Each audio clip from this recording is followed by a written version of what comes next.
Hopefully this goes till noon, huh, Herb? Pardon? Hopefully we get done by noon. Yeah. Good morning. This is the special board meeting for the Grand Traverse County Board of Commissioners. Today's Wednesday, the 19th at 10 o'clock. If we could stand for the Pledge of Allegiance, please. I pledge allegiance to the flag of the United States of America and to the republic for which it stands, one nation under God, indivisible, with liberty and justice for all. Thank you. Roll call, please. Inman. Here. Lathrop. Yep. Maxbauer. Here. Rennie. Thomas. Yep. Wheelock. Limco. Here. If you have a cell phone, if you could put it on silence or turn it off, I would appreciate that. Thank you. Charlie Rennie called and said he was going to be delayed. I hope he gets here. We're not sure about Commissioner Wheelock. So at this time, we'll do first public comment. Probably if it's all right with the board, that as the issues come up, if there's a public comment for each of those issues, we will open up for public comment for each individual issue as it comes up, if that's all right with the board. Fine. Okay? But at this point, will be general public comment. If somebody'd like to make comment, if you could read the rules, please, Bonnie. Any person shall be permitted to address a meeting of the Board of Commissioners which is required to be open to the public under the provision of the Michigan Open Meetings Act. Public comment shall be carried out in accordance with the following board rules and procedures. Any person wishing to address the board shall state his or her name and address. No person shall be allowed to speak more than once on the same matter, excluding time needed to answer commissioners' questions, if any. The chairperson shall control the amount of time each person shall be allowed to speak, which shall not exceed 3 minutes. The chairperson may, at his or her discretion, extend the amount of time any person is allowed to speak. Public comment will be solicited during the 2 public comment periods noted in Rule 5.4, Order of Business. However, public comment will generally be received at any time during the meeting regarding a specific topic currently under discussion by the board. Members of the public wishing to comment should raise their hand or pass a note to the clerk in order to be recognized and shall not address the board until called upon by the chairperson. Okay, you've heard the rules. Anybody from the public wish to make a comment at this point?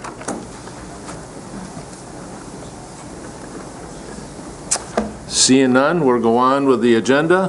First on the agenda is the minutes of October 22nd, November 10th, special board meetings to be approved.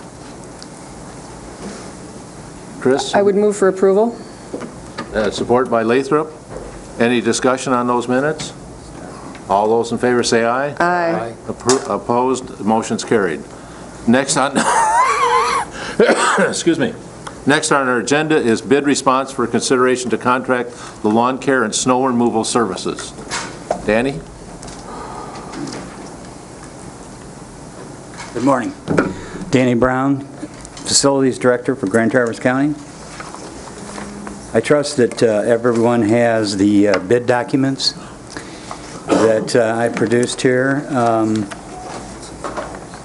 And I don't think there's any reason I should go through them exactly or read them, but do you have any questions about them or anything like that?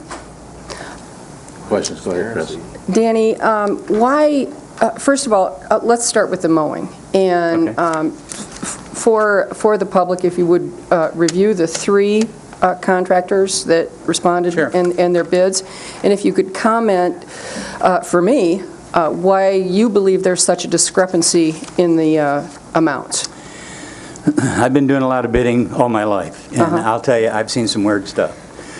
And this one is pretty weird. The 3 people that actually are on these documents are KLM Landscapes, that's $19,422. Landscape Management was $51,900.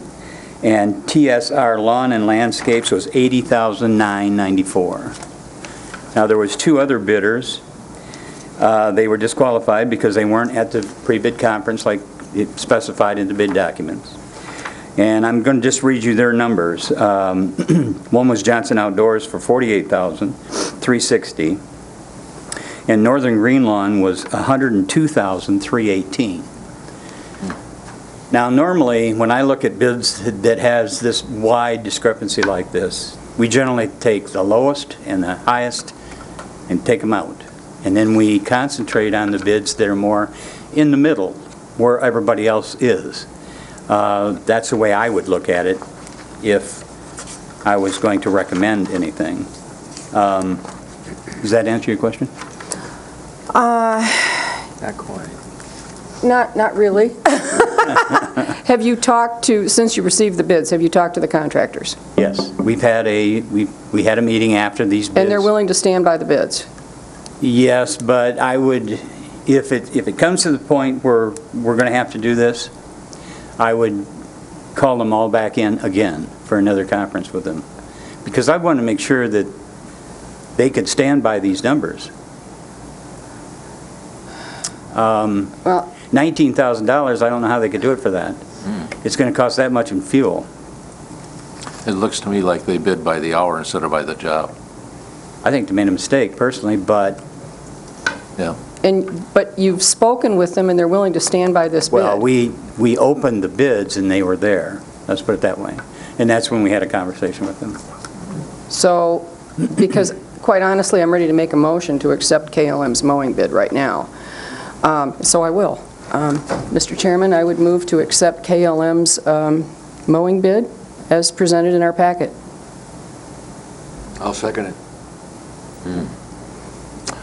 Discussion. Mr. Thomas? Do you think in the end we'll save any money by doing this? I do not. That's what I think. Do you, Go ahead, Larry. I'm trying to ascertain a comparison between the bids and what our actual true costs are. And, Well, that's a real rough number to come up with because of the way we do our accounting internally in the facilities department. So what would you estimate? I would estimate that we're As close as apples to apples as you can get. about 47,000. 47,000? Correct. And KLM is Nine- what again? 19.4. 19.4.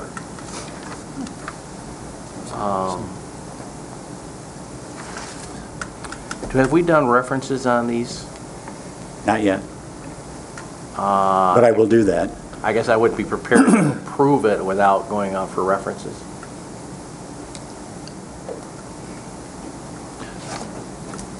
I'd want those references cleared before we Sure. agree to contract. Right. So, Other discussion? Mr. Benda? What portion of your staff could be eliminated as a result of contracting out snow removal and lawn mowing? Well, there's 4 I people. know you've on- given it some thought. Yeah, I have. There's 4 people on our staff that do lawn care, snow removal, and a wide range of other things. Those 4 people, because of the way that the union contracts are, and it's called bumping, could actually eliminate some people that's got licenses, such as a licensed plumber, for an example. Who has, In other words, you're saying groundskeepers could repair plumbers? A plumber, the person on our staff who's a plumber could be replaced by a groundskeeper because the groundskeeper has more seniority. that's correct. But beside that, the amount of time that it takes to cut lawns and remove snow, including the shoveling at 7 o'clock in the morning out in front of all the buildings and all that, how much of your staff could be eliminated as a result of executing these contracts? I would say none. If Okay, that's what you're so asking somebody's me. doing the work. I mean, this is work that's being done, Sure. and it's hours and hours of work, right? And have you calculated how many hours that is? No, it's a hard number to come up with because we do so many things during the course of a day. It depends on what the weather's doing as well. But right now, we were in the middle of leaves, and we've only probably done 45% of them because the snow got us. And we had to switch over to, plowing and shoveling and salting and whatnot. So it's really just a tough number. I can't just say 40% or 35% or whatever. Let me rephrase it a different way. Okay? If the board wanted to contract for snow plowing or snow removal and lawn mowing, and they wanted to eliminate one position, what would that do to your crew? Well, one would certainly be a lot different than 4. I understand that. But if they were to eliminate one, what effect would that have on your ability to maintain county buildings and It would just slow us in down. general? It would slow us down, for sure. That makes no sense. Are you backlogged right now? in Yes. Things that need to be done? Yes. Are you normally backlogged? Depends on what the weather's doing. Right now, we're backlogged, not in the grounds department particularly. Well, we are, because we didn't get to the leaves, and that's a huge job in itself. But in other items, such as doing some remodel work and things like that.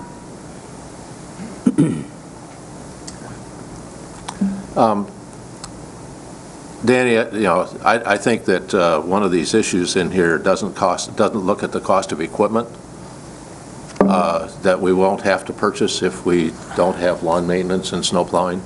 We wouldn't have to be replacing a truck, we wouldn't have to be replacing a tractor, we wouldn't have to replace any lawnmowers or do any maintenance on those lawnmowers if you do that, and I don't see that cost in here. I look at this as a little bit differently, that, that we can try and do piecemeals to be able to do this and say, yeah, we'd like to do this and give this contract to that, but we really haven't accomplished anything when you do that. That I think if the board decided and said, look, Danny, we want you to cut $200,000 out of your budget, you figure out how to do it. And then you make that decision if you're going to contract, what you're going to contract, who you're going to work with, and how you're going to work, what people are going to be there, what people are going to be gone. I think we need to look at a definitive number that we're looking at to make that decision, rather than us trying to micromanage what you're doing. Chris? We, in county government, do not do activity-based accounting, and we virtually know what nothing costs. Absolutely nothing. I'm looking at mowing for $19,000. I'm looking at 4 groundskeepers. You cannot tell me that there's at a cost of, let's say, approximately $50,000 to $55,000 per employee. You cannot tell me that we shouldn't take a serious try at this, because, well, you can, but I'm not going to agree with you, Danny. This, if I were, in private business, I would absolutely give this a try. And, it's time we look. This is a service that we can still provide by contracting, and the public's not going to care, I don't think, who's mowing their grass. They just want the grass cut. I think this makes perfect sense to give it a try, and I understand your reasoning, toss out the low bid and the high bid, but I don't believe in punishing the low bidder. If there's a mistake in the contract, documentation, I'm sure we're going to hear from you. But for $19,422, I'm willing to give it a try. Larry? Well, I guess I'm willing to take a look at contracting for lawn services, but there's 2 things I'd like to see in the motion as an amendment. One is that we get a positive response from reference checking. It'd be subject to a positive response from reference checking. And 2, there'd be elimination of at least one FTE out of his department for the cost savings. Otherwise, it wouldn't make sense to do. Dan? Well, a couple things. I shovel my own walk and snow blowing, and it actually takes time to do that. So I know if someone else is doing all this, less time is being taken up. I mean, it's not like it's ethereal. If someone is plowing and mowing, that means there's less to do in Danny's department. The idea that no matter what, we need the same number of people, I can't see that. The other thing is, this is, I'm a surgeon, and I like to do stuff that, I like to treat patients in ways in which I haven't put them in a position where they have irreversible situation, like an amputation. If you do an amputation, I do those. Well, you can't put that leg back on. But this is reversible. And there's nothing wrong with experimenting and taking chances for good reasons and trying this out, because it's reversible. So, and I'll tell you what, if we can't do this type of stuff, we can't make these kind of decisions, we're just going to sit here and talk about it and not save our citizens a dime. I do agree with Herb on this. After we've gone through these things one by one and done the best we can, I think we ought to ask Dean, how much money do you think we're going to get next year, 2015? And he'll say X number of dollars. And then we say, okay, take that amount of money and use the same proportions that you did for our services last year. For instance, the sheriff, health department, like a big piece of pie, they all have a piece of it now. Well, now the pie is going to be smaller, but they all get the same proportions. So we save all the money we can here, and we do what Herb just said. Now we've got X number of dollars left over. Mr. Benda, you can do this. Just use the same proportions you did last year. And that would be equitable, rather than one department getting gutted over another. So I'm in favor of this. It's reversible. It's reasonable. I do agree with Commissioner Inman that that's a low price. We should get some good intel on them and make sure they have a past history of living up to what they say. Would the motion maker and the second agree to amending their motion to approval subject to positive reference checking and a reduction of 1 FTE? Yes, A minimum I of would. 1 FTE? Yes. Okay, all right, good. Mr. Thomas? Dan, how many different licenses do you have working for you? Different types? I have a I have a journeyman plumber. I have a person, an HVAC specialist. He has a mechanical license. We have a master electrician, and we have a journeyman electrician. They work together, and they mainly do a lot of shows in the summertime because of how arena and how we have to wire it for those shows. It takes 2 people to do it. If we start laying these people off, every time a light bulb goes out, you're going to have to hire somebody to come in and change that light bulb. And that's how you're not going to save any money. Doesn't our union contract require electricians to change the light bulbs? Huh? Just Well, curious. I think it does. now you're nitpicking. Dave? Well, it's not the light bulb, there is a bumping issue, and because we haven't done a classification study in 20 years, our maintenance people who, when they're hired, we request that they have electrical experience or plumbing experience or mechanical experience, and they're hired into those jobs, but they are the same classifications as the groundskeepers. And they have bumping rights into those positions. So you can have somebody that you hired with plumbing experience that works at the jail all the time on the plumbing problems at the jail, and you might get them replaced with somebody who's a groundskeeper. So that doesn't have those skills. That's one of the problems with not doing a classification plan for 20 years. Dan? Well, what bothers me honestly is you've got a person that is a journeyman electrician mowing lawns. So I think that has to change. No, that's not correct. Journeyman electricians don't mow lawns. Well, I guess I don't understand that. You've got 4 people. Are they all licensed? The people that work on, other than the lawn people, these other people have skills. I have a carpenter, I have painters, like I said before, plumbers, electricians and whatnot, but they don't do grounds work. But they can bump in, the groundskeepers can bump into those jobs. Yes, the other way around. Okay. And replace them, and if you lay off one position here, they bump into that position and that person's laid off. No, but The electrician gets laid off, not the groundskeeper. If if we use this as an excuse, save, not to try to save money. No, I'm not I'm just suggesting saying, that. if we use this as an excuse, this will happen every single time we bring something up, this domino effect stuff, so. I got a question. So, Jen, I think, is standing up, wants to say something, please?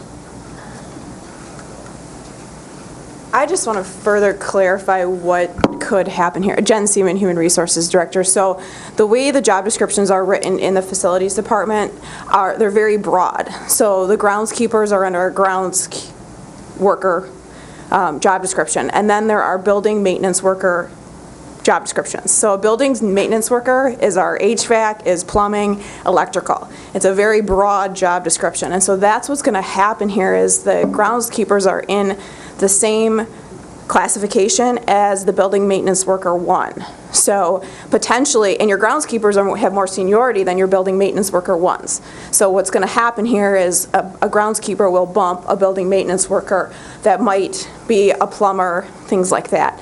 The union contract does allow for this person to have up to 6 months, I believe, to learn the requirements of the job.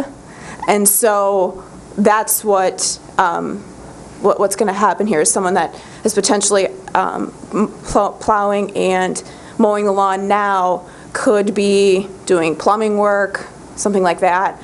We have to give considerable time to allow them to learn the position, the new position, and they could be, again, a plumber or assigned in that building maintenance worker 1 job description. So I just wanted to further clarify what that could look like. They might not bump a building maintenance worker as well. I want to say that too. They could bump anybody that's in a classification their level or lower. Okay, so the building maintenance worker just happens to be in the same classification, which means they won't have a change in pay. There are other positions in Teamsters General that are in that same classification that they could bump. So you could have them bump somewhere else. I don't know where they would go, but they have the right to bump in their same classification or lower.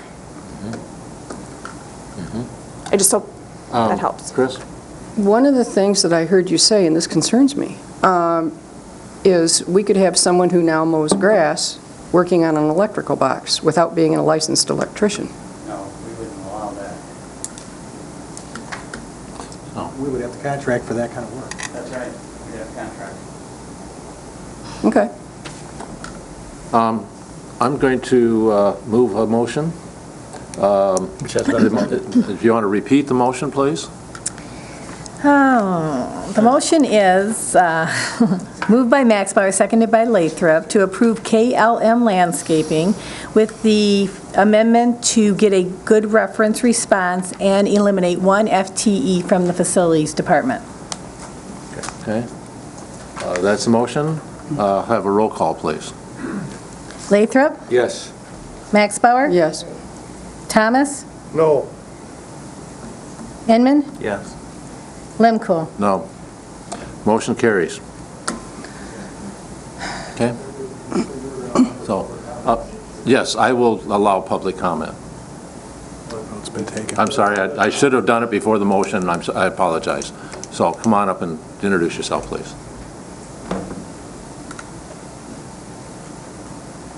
Yeah, I don't know, but my name's Paul Johnson. I live at 7762 Wood Road, Kingsley, Michigan. I'm also the current grounds coordinator for Grand Traverse County. And I don't know if I can clear up a few issues, and one of them is that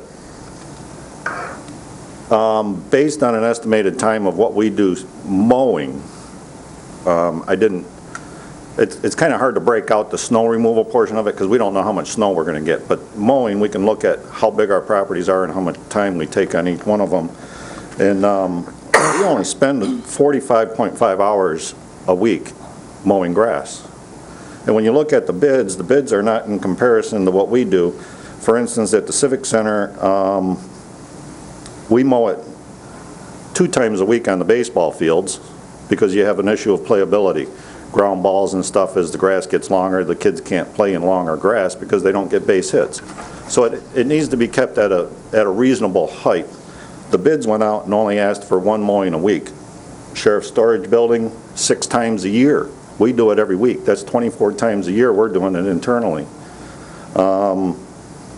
Natural Education Reserve, those numbers are skewed also there. So when you look at what we're doing in-house, I mean, if it's a matter of just reducing services, we can reduce services in-house and keep the work. But, so we spend about 45 hours a week mowing grass. Generally, 2 people are doing most of the mowing.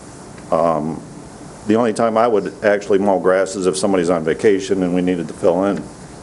I spend my time doing other things along with our other guys, and the time that they're not spending mowing grass, we're doing things like picnic table repairs, playground inspections. We have accomplished welders on staff. And if you take those numbers and weigh them against, we move a lot of furniture. Whenever an office setup is being done, they're calling on the grounds people to move file cabinets and everything else, pull stuff from storage and bring it up. And I just recently had a personal experience hiring movers, and they're $100 an hour for 2 people with a truck. So when you take, our in-house staff, we're quite a bit less than that $100 an hour, and I realize that you go out for the low bid all the time. I paid $80 an hour because I negotiated a better deal, and $2 a mile, because I wasn't moving very far, so I thought it was cheaper to do the $2 a mile thing. So when you negotiate those lower prices, there's things like that happen.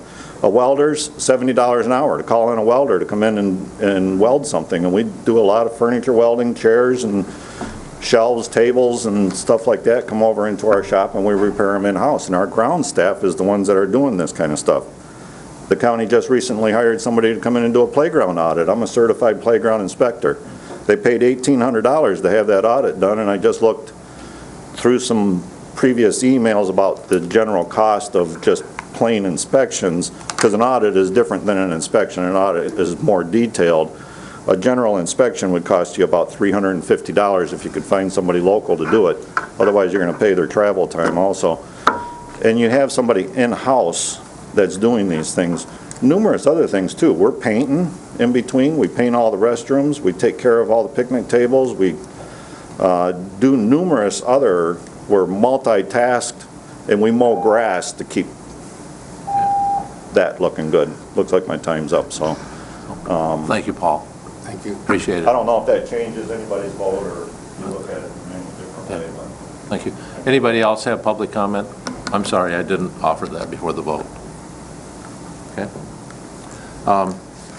Question, when we make these motions, is that final, or do they go before our Board of Commissioners meeting at the end of the month? This is a formal Board of Commissioners meeting, so.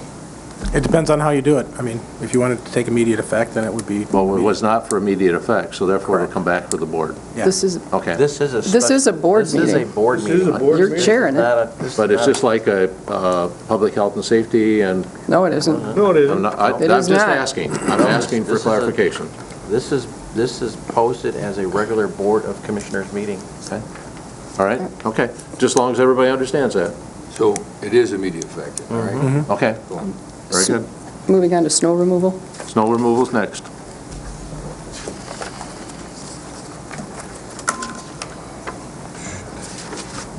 Okay, snow removal.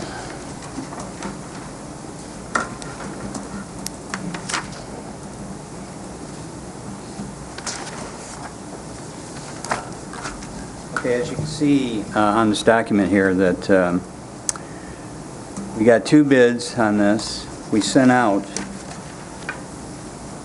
6 packets to various people, and we actually got 2 back. One is Modal LLC, that came in at $38,520, and Johnson Outdoors, which came in at $69,525.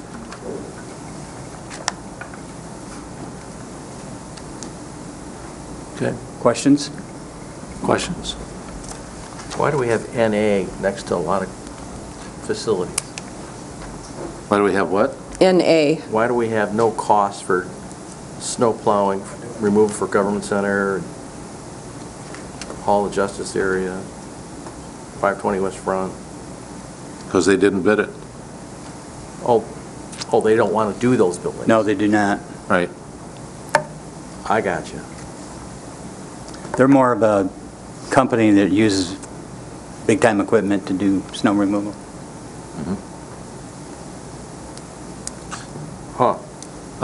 The TART trail, I don't think we're responsible for, are we? No. Anyway, so that's not applicable anyway. Well, in the past, we have plowed it before, and we've mowed it as well, so a couple of times a year. Okay. But only from Hastings Street to the end of the TART trail down by 5 Mile, not the city. Okay. What's the wishes of the board? Well, if I could ask a question. Go ahead. All right, so if we have one company only wanting to snowplow 6 areas, and we have another company willing to do everything but the TART trail, what is your cost for snowplowing with your current, with one less person to be used as, based on the previous motion? What would be your cost to align them to snowplow for 3 people? If I understand the question, you're asking what that one person would be, what would it cost us? Yeah, I'd like to know your cost for snowplowing, less one person that we have removed from the previous motion. Because they would be, the person mowing lawns would be plowing snow in the winter. In the winter. Right. So if you have one less person mowing lawns, you'd have one person less removing snow. So what would be the cost of 3 people versus the $69,000? I don't have that number, but I can find out for you. Chris?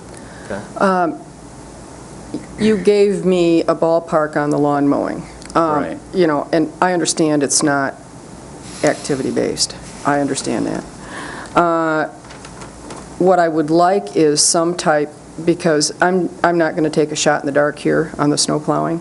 What I would like is some type of number on the snow plowing that, like you did with the mowing. Okay. I understand, Danny, that it's not an easy task, but before I commit, county tax dollars, and I'm more than willing to do it if it makes sense. I think the lawn mowing does make sense. If it doesn't make sense, I'm not willing to do it. So, but I can't, with the information that I have here, I can't make that determination. Okay, we'll do our best. Other questions or comments? So, We'll just table that one. pardon? Yeah, so we'll bring this back at another meeting then? After Danny gives us... I would like it at another meeting, please. Okay. Motion to defer that item to the next Okay. budget meeting. I second it. All those in favor say aye. Aye. Okay, we will. The only other comment that I'd like to make on this whole issue is that facilities budget is $1 million a year in payroll and all their other costs. There's got to be a way someplace to be able to reduce that, and I'm not sure how to do it. I'm not sure bidding this stuff out isn't the right way. It could be, but I think that, I really feel that, and I talked to Mr. Bender the other day and talked about when, I was in facilities for many years. And the comment is that you will spend as much money maintaining your facilities as it costs to build it. So I'm not sure this is out of line. I don't know that for sure. I don't think we've done enough in-depth review of the whole of the budget to determine whether or not there's something that we ought to be able to reduce and how we would go about doing that. And I don't know if you could give us information, Dan, on that as to reviewing your whole budget, reviewing your whole thing, and determine what you could do to reduce your budget and how you might want to do that. I'd like to hear that. And I don't know how long it would take you to do that. I mean, this is something that, a lot of companies hire outside expertise to come in and look at your whole facilities, and they go, well, you could do this and this and this, but then you also have to be careful of your union contracts, because those are there. When we did the janitorial for our buildings, it was one whole department that we did. In this case, if we decided to do the whole department and contract it out, that's a different issue. We're not. We're trying to piecemeal this thing, and it doesn't work, piecemealing it. It won't work. And so that's why I'd like to see somebody to look at the whole and determine whether or not there's opportunities for you to reduce your budget. That's my comment. Dan? I think we can do both, and we're going to have to do both. We're going to have to do the separate things. We've all done our homework on different things we have knowledge about, the reasonable things, and then that's not going to be enough. And then we're going to have to say, okay, we've got X number of dollars, and we're going to have to run the government on this figure. It's simple. It's going to be X number of dollars we'll have left after we do our stuff. And we just hand that to our administrator and say, go for it. That's what we're paying you for and your staff. It's not unreasonable. So I agree with you that we're going to have to do some whole reinventing government kind of stuff for the county. But that doesn't mean we shouldn't do our due diligence on these separate ideas that we have now. Okay. So we defer the snow plowing until we get more information, and hopefully we get more information all along. Danny, I appreciate that. Okay. Thank you. Thank you. Does anybody have any comment?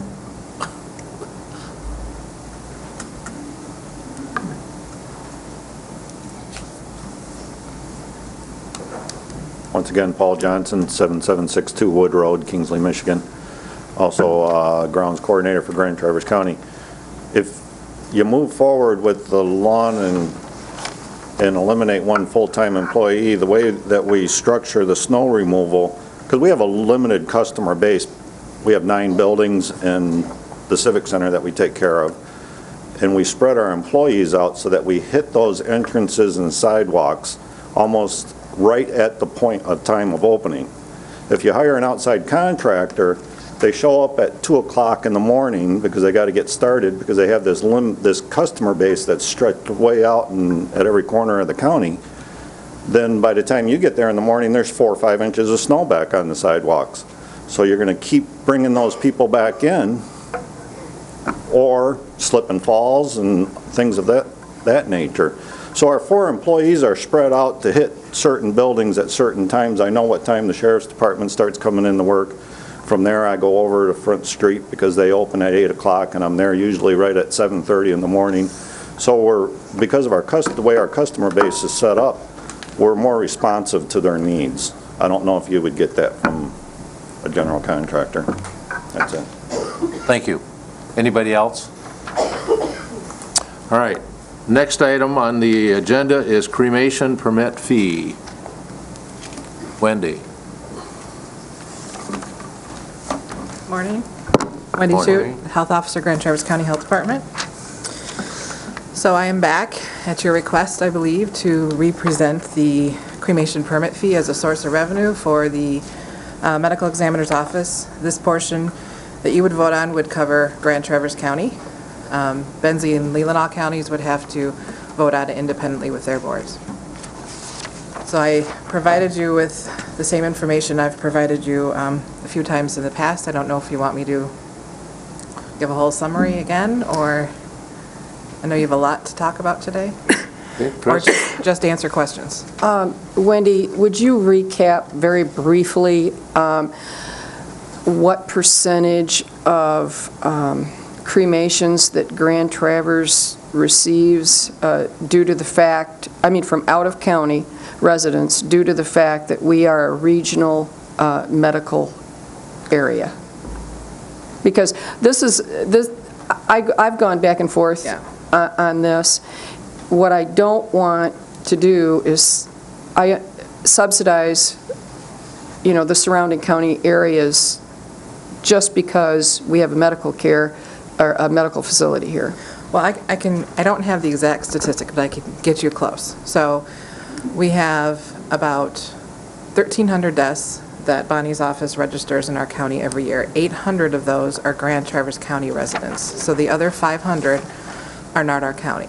Okay, I could try to do the math in my head, but that's close enough. about 74% in our county choose cremation. Okay. So the other factor in here is you have 3 options, or your family does when you die, of how the body will be disposed. All 3 have fees associated with them. The cremation permits are the only one that require medical examiner review, because that is, you can't exhume them. When Dr. Fliss was here, she talked about how much of her time is actually spent with her ME salary on the cremation permits. I know I've seen it in the social media, and I've seen people say it's a death tax. Reality is, the way it's structured now, everybody who's a taxpayer in our county are paying for people's choice on how they want their bodies disposed. We as taxpayers are not paying for people who choose to be buried. We're not paying for people who choose to donate their body to science. But everybody is paying for people who choose to be cremated. So the way it's actually set up now, in my mind at least, is more of a death tax than proposing a fee for a fee for service like we do for other fees throughout the county. I know the topic is not a happy topic, but it's a reality that you typically pay for what service you request. Wendy, what was the increase in our budget when we put in a new medical examiner? It's $103,374 more in 2015 because of the changes that we've made than 2014. And the cremation permit fee I've estimated would generate about $45,000 worth of revenue for our county. So this covers some of the increase in our cost. That's the way I'm looking at this. That's not the only reason I'm That's not the only No, reason. no, That's no. right. Yeah. Did we decide, I've forgotten, I'm old now, did we decide that there will be some exceptions if we levied this fee? Yeah. For veterans and poor people, whatever? The last time I proposed it to you, you agreed, and Dan Yankoff is here in the audience, I know, he could probably speak to it a bit too. You agreed to a waiver for the death of a baby 1 year of age or less. Indigent family death, those are the people that have no money. Funeral homes are able to coordinate with the state, there's an assistance plan, but waiving that fee, if we don't waive it, we're just sort of penalizing the funeral homes that are stepping up and helping. The one that you didn't approve last time was all veterans. It was veterans who didn't have, who would fall into that indigent family Okay. option. So this is really, when you get cremated, a licensed doctor has to look at, I know, as my dad was cremated, you have a licensed medical examiner look at it and say, yeah, you can cremate this body. The reason is because once you've cremated it, you can't examine it later, it's done. So Correct. you have to make sure this was a Correct. Lawful. Yep, so she reviews, Yeah. she reviews the death certificate, and if there's any questions, she would then go back and review the medical chart. So really, this is a fee for service. This is not an emotional thing. Right. We've got a doctor we're paying to do this, and since our Saint Matthew Houghton, and I really mean that, passed, we've got expenses. And so it's like any other fee. If you go to get a marriage license or whatever, there's a fee for these things. So I'm in favor for it. Can I have a motion? Well, Chris? I will make the motion, if I can find my page, to establish a Grand Traverse County cremation permit fee for $50 effective January 1st, 2015, with the waiver criteria recommended by our health director, which is death of a baby 1 year or less, indigent family death, or indigent veteran. Support. Yes, I will do public comment. Is there anybody in the commission that would like to make a comment at this point? I will go to the public for public comment at this time.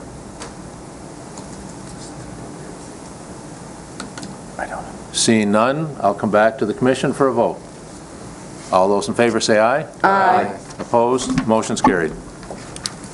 Thank you. Next is the prosecuting attorney victim rights assistance grant. Mr. Cooney.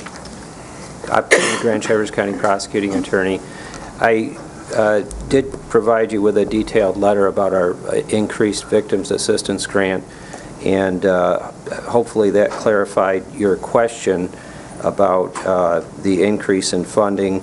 The grant increased about 41% from $55,800 to $95,000 approximately, and that was because I had advocated with the Prosecutors Association for more funding because of the inequity between Grand Traverse County and, as I pointed out in my letter, Antrim and Leelanau County, where they have a full-time victims advocate, in Leelanau's case, 1.5 full-time advocate for a quarter of the population.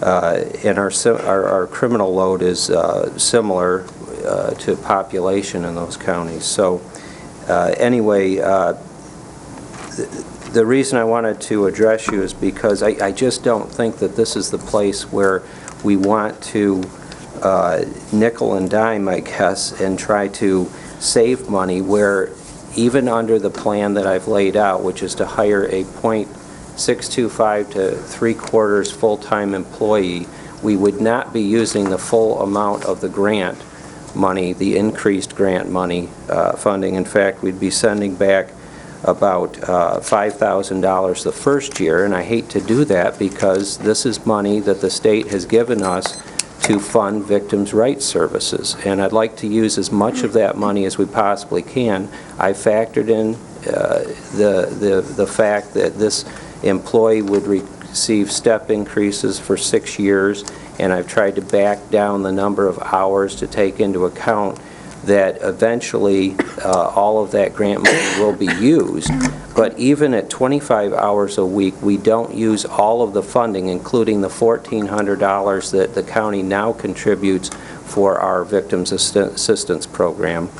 And so I just think that, in my opinion, I think the citizens of the county would want to see as much of that grant money going towards crime victim services and not being returned to Lansing when we could use it here. I was also concerned because the recommended staffing change shows a .50 full-time employee being added to our staffing plan. And when we first found out about the increased funding, we went to Human Resources. They're the ones that came up with the, well, you can hire between .625 and .75 FTE. And so I'm not sure why that was adjusted down, because if we hire someone for 20 hours a week, we'll be sending about $10,000 back to the state the first year of this grant, and I don't think that that's a good idea.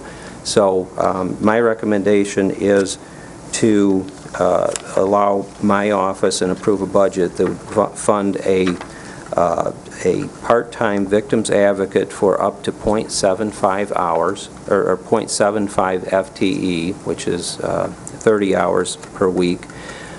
My other concern is just trying to fill this position because it is part-time. I think it's going to be a little bit more difficult to find a person who has the schedule and the availability for a part-time job rather than full-time. There may be a lot of people out there that would be a good thing. I just don't know, but it gives me a lot more flexibility in trying to find just the right person for this job, because I think it is a job that is demanding, and it requires someone with quite a bit of personal skill. Dan? Just for public information, because I've read your stuff, how much will the county have to pay a year for this person, all in all? I mean, outside of the grant. The first If it's 25 hours a week, nothing for at least the first 4 or 5 years. Okay. And then it's only when that person's salary, if cost of living increases with the county exceed the increased amount of funding, because we do get adjustments in that grant every year, and that's what's happened with our current victim advocate. It's possible that we start paying out a little bit at year 5 or year 6. At 30 hours a week, and I did put the numbers in the letter, I have the part-time victim advocate earning, this is with benefits, $43,820. That's the worst-case scenario, and I'm assuming that the grant will increase, but I don't know how much. Maybe we could revisit this when the cost of the program to the county is greater than 0.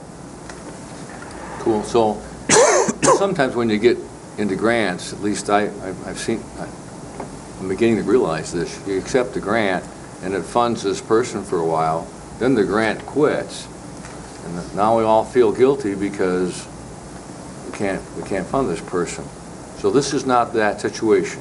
Well, this is one of the few state mandates that is funded and has been since the Crime Victims' Rights Act was enacted. The problem is that there's some inequity among the counties. Obviously, a county that has 90,000 people is going to require more victim services than a county that has 23,000 people. And that's the situation that we've got. And that's why I had brought this issue to the attention of the Prosecuting Attorneys Association. Dan, you still have the floor. Well, thank you. The way I feel about this is, when you have a limited amount of money to spend on all of our great citizens, and they certainly deserve every drop of consideration we have, but I think our core mandate, why are we here, is public health, safety, and welfare.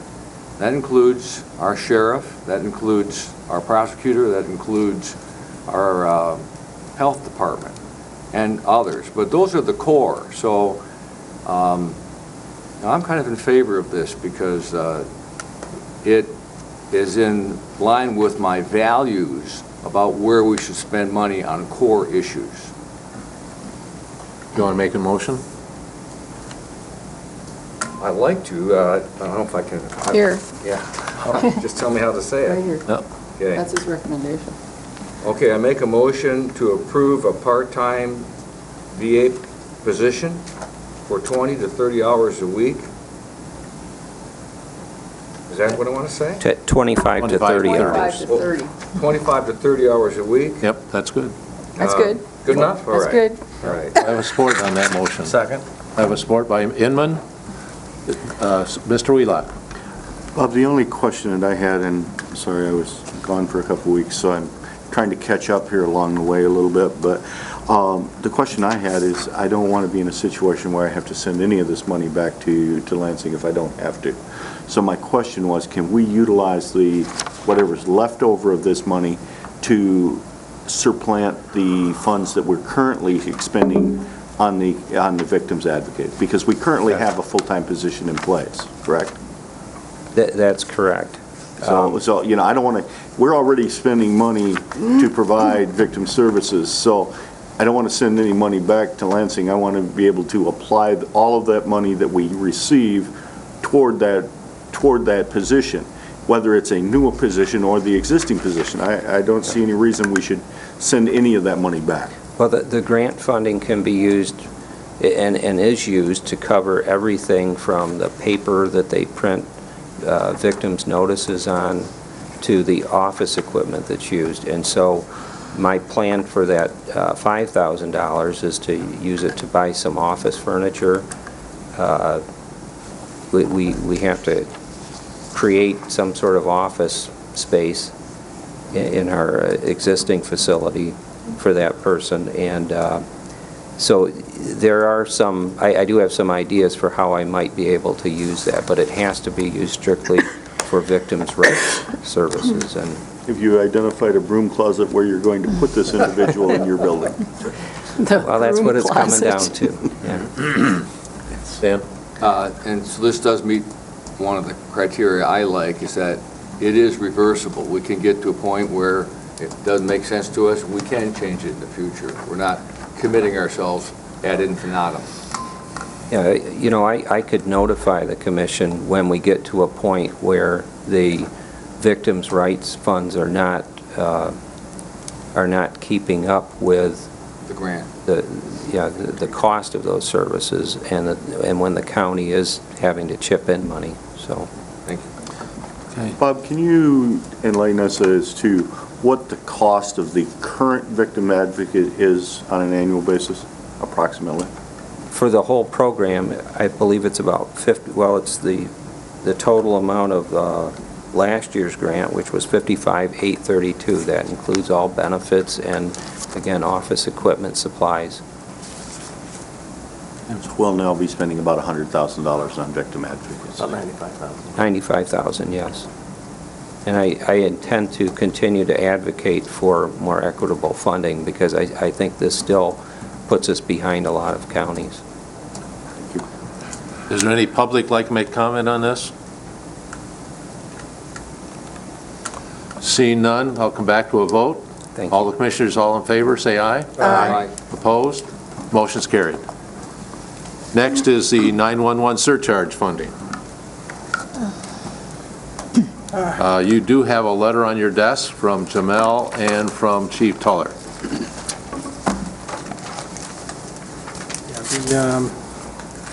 If I might, Mr. Chairman, you have a spreadsheet in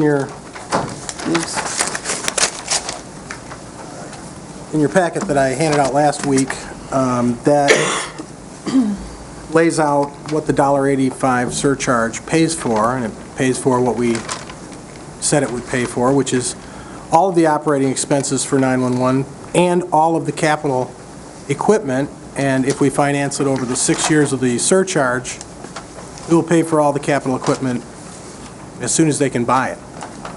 I know that as a process, one of the questions that came up last week was what kind of process are they going to do to get going on this? And I know Jamel's around here somewhere. She's behind you. There you are. And if you want to add to this, this is fine, but we've had discussions, and she's going to want to hire a technical coordinator or a technical consultant to help her and her staff look at all the equipment, make sure that they're asking for the right things, that they all work together, and get real numbers together, and then start the bid process to get the equipment that's necessary. Right now, what was estimated was about $1.6 million in capital costs. Over a 6-year period, that's $306,000. If we were to finance it at a 4% interest rate, we could finance it with county money using in-house cash through the delinquent tax fund or some other source, or the general fund for that matter. Or we could finance it on the commercial market. The rate would probably be higher. But at any rate, if you were to use it in that way, it would still require a small appropriation, about $30,000 from the general fund, because the surcharge does not kick in until July of 2015. So there's going to require a small general fund subsidy going forward, or at least for the first year, for 2015. But it does free up a whole bunch of general fund appropriation that can be subtracted from the use of fund balance. Larry? Well, I missed the Central Dispatch Board meeting as a representative from the board due to orientation for the state representative seat in Lansing, so I was not able to attend the meeting. Initially, I have the same opinion that without getting into discussion about Dave's new idea about acquiring all the equipment now, I wanted the appropriation to to stay in place and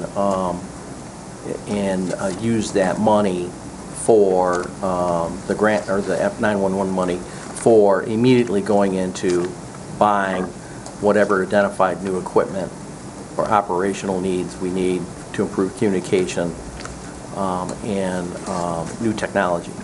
Now, given the new discussion that Dave has brought forward with the respect of bonding or borrowing money and paying for that loan through the surcharge and getting all the equipment identified, cost analysis, and funding it up front, and getting all those needs done now rather over a period of 5 years using the surcharge money, I think is brilliant and the way to go. It also, in my mind, mitigates the issue of fighting over the $700,000 because there's no longer a fight about using that for equipment, because we're going to fund the equipment anyways through the loan. The issue that Dr. Lathrop brought up was, well, I don't want to take that $700,000 and just give it in operations, because the board would lessen its effort towards finding reductions in the budget if we just balanced our budget using that appropriation. I'd like to propose that the board still move forward with reducing its budget by that amount or greater, and still go out and bond this thing out and use that amount of money for operations and equipment and getting everything done as we need now, as Dave has suggested, because we still need, we don't have a capital reserve fund for capital improvements. We don't have any reserves for increased health care costs for next year. We don't have a budget for technology increases or technology advancements. We don't have a budget for additional scanning that the departments want to do for record retention. So we have the unfunded liabilities that will continue to increase on the defined benefit program. That payment will continue to increase every year, likely. So we do have to reduce this budget for 2015 and 2016, even though we could still use Dave's suggestion in terms of using the surcharge to cover operations and funding the full needs of new technology for 911. To me, we can just carve that out, move it over, and say that will fulfill the needs, that will take care of that issue. Getting back to Dr. Lathrop's issue, is we still need to cut the budget because we have no classification plan, we don't have a budget to accommodate a classification plan, all those other things that I've just previously listed. So I think we still have to look for cuts in the $750 range to $1 million range for 2015 to prepare the new board for 2016's requirements. So that's just my general comments. Can you make a motion? Okay, I could try to make a motion. It didn't go very well the last time, but The way you're put together now, though. yeah, I mean, I would make a motion that we would take Dave Benda's original recommendation, and we go out for bids and technical analysis and for 911 equipment and operational needs of 911, and identify a dollar amount and go out and fund that need immediately and use the surcharge money to pay back that debt and for the total cost of operations. That's my motion, just so you know. You just lost me. Just so you know that the differential stuff that we still need to cut for other purposes can be still done by this board. Okay, I have a motion. Do I have support for that motion? Support. I have support. Are you setting the surcharge at $1.85? I think that's the one thing that you did not cover. I think initially we have to, then we can make adjustments from there. Well, I didn't know if that had to be part of this motion, or do we have to Does it? set that separately? You should make it so that we can set up the budget All right, properly. I'll amend that motion Okay. to $1.85. All right, I just wanted to make sure At to least for clarify the that. old 15 year. Yeah, okay. Dan? Could not, this is parliamentary procedure. Yeah. Could we also friendly amend that motion to say, and we are going to still do the reduction? I'd like to handle them separately. Separate I'd motion? like to handle the borrowing of monies for 911, the bidding of the technical services and the purchase of the equipment and the operations as a separate issue from the other. I think we still we'll all agree that we have to go through the budget. Yeah, but to the tune of $700,000. See, I'm not voting for it unless we all agree. No. Yeah. I mean, that's coming up in the next item Okay, on the you agenda. promise, right? Yep. Okay. I do. Yep, we're not going to back you. We're not Okay. going to back Sonny. you. Well, I think it's important when we talk about the 911 surcharge monies, and we get beaten up a little bit about the fact that, you're just going to take that money away from it and put it on the backs of the taxpayers. But we need to remember, first and foremost, we ask all of the departments to do two things: identify additional sources of revenues or identify cuts. The thing that the Central Dispatch came to us was the opportunity to increase the revenue, and that was successful. So, they've done their part. They've got the people, they've explained to the citizens, and the citizens agreed that 911 is important enough that they're willing to fund that. So that's the increase in revenue. I think the piece about the purchasing of the equipment and covering the operations that we need to be diligent about is to move forward and make sure that we're buying the right equipment for our county, for our community, at the right price. And we're going to need some expertise to do that. I sat here long enough ago to remember when we went through this the last time. And we were led down a path, for lack of a better terminology, with equipment that by far exceeded what we needed, and the price tag was too high. It was a Cadillac of equipment that we could not afford, nor did we realistically need. So we want to make sure that we're diligent about making sure that we're purchasing the right equipment at the right price. But the important thing that we also have to remember is this isn't something that you can turn the switch and make it happen. We're 6 months down the road probably before the first piece of equipment is going to be delivered. And by that time we'll be starting to receive that other revenue money that won't come in until after July. So, I think we have to stay diligent and making sure that we're selecting the right equipment. I think that's the most important piece of this for me. And the idea of borrowing the money to purchase the equipment up front, that whether we borrow it from outside sources or from within our own source, that just makes a lot of sense. Hey, Chris? I agree that we absolutely need technical expertise because we clearly want to make sure that the equipment that we purchase works with metros, with the city police and fire, well, city fire, rural fire. I absolutely support expertise being brought in as we move forward in an equipment purchase. The sooner we can get the equipment purchased, the better, as far as I'm concerned. But I am unwilling to support a motion that is, as I'm viewing this, is going to take $700,000 that we put in the general fund budget for 911 and move that elsewhere in the county at this particular point in time. Now, if someone told, and by the way, I do believe this motion is going to pass. I believe I'm going to be outvoted. I do think it makes perfect sense to look at borrowing the money in-house. We avoid the bonding costs. We get a little better interest rate. Taxpayers save money. If we've got the money, I think it makes sense to do that.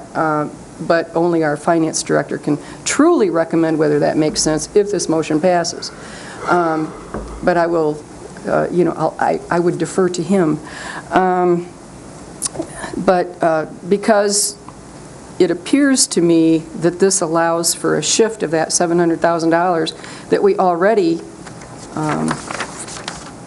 direct to 911 for operations, I'm not going to support this motion. I also think there's a need to set money aside for capital in the future.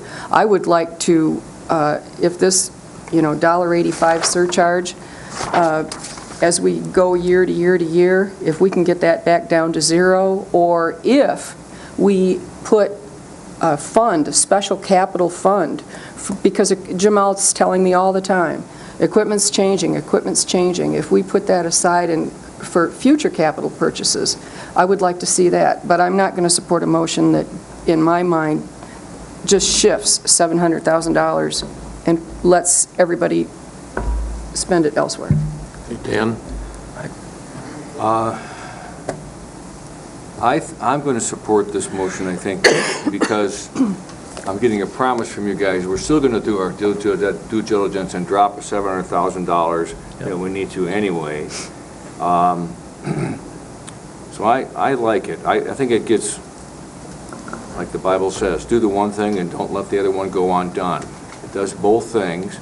I'd like to make sure, though, that when we get this equipment, that we don't finance it longer than the life of the equipment. If it wears out, we're still paying on it, and now we got to buy a new one. So that's part of my concern. Dave, you had a comment. Oh, I just wanted to clarify that one of the things that we're going to do is setting up the budget for this to give you an adapted or a final version of the budget is to create a new 911 special revenue fund where all the revenue and all the expense will be located. It'll be outside of the general fund. No general fund dollars will ever be used for 911, and we won't use any of their revenue for anything in the general fund. It will always be separate from this point forward. I just wanted to make it clear that, we don't have that fund set up. The board is the only body that can set up funds. Dean can't do it, I can't do it. The board has to approve a new fund. So we are also asking with your motion to be able to set up a new fund to move all the 911 stuff into a separate fund. I'm fine with that. Could that be a separate motion? Because I'd support that. I mean, that'd be a... We can make that as a separate motion. All right, okay. Okay. Charlie? I'm kind of support Commissioner Maxbauer on this. I think this money is just going to be fluffed away. We went through this entire process last year, promising that we would, in fact, make some substantive cuts or changes that would help this situation. We're going forward again under the same promise that we're going to get after it, but I don't see any indication that we actually are. The 911 surcharge, of course, helps. I understand that. Great deal. Go ahead, Larry. I would like to resolve that issue as a friendly amendment. Okay? And that the amount of money that we're putting in, I would amend my motion. Poor Bonnie. All right? I would amend that motion that the amount of money that we're currently putting into operations be set aside into a separate capital improvement fund. So we still have to cut the budget by $700,000. That fund can be used for all the other necessary capital, technology needs, capital needs, repairs of windows and roofs,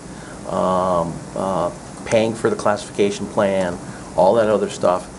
That's a source of money that this board needs to do to move forward with these initiatives for next year and for 2016. So that still basically tells us we got to cut $700,000 out of the budget. So it does the same thing, all right? It just holds it and reserves that money so the board can spend it for a particular project. So does the second agree with that? Am I the second? Yes. Yes. Sonny was. No, who's the second? Who's the second? No, I was. Yeah, Do you agree with that, or no? It resolves the whole issue. Not really. Nope. What you're asking for is your friendly amendment, per se, is for the creation of a capital improvement fund, which we don't have in the current budget. Right. I think they're two separate issues. I think if you're going to do that, you you almost have to, if you're going to do that first, then you create the capital improvement fund first, and then you deal with where you're funding it from. I'm inclined to think that trying to put it on as an amendment to the 911 issue is just too much clutter. All right, well, I'll just withdraw it. Thank We'll you. just withdraw that motion, and we'll just try You know, to, for what it's You're worth. withdrawing the friendly amendment. I'll just withdraw the friendly amendment. Right. And we'll try to deal with that issue in the next vote, on the Okay. next vote. Other commissioner comments? Public comment? I don't see any public comment. You know, I'm going to support this. I guess, you know, I went to the 911 dispatch board meeting. I just got there toward the end, and I asked them for a recommendation.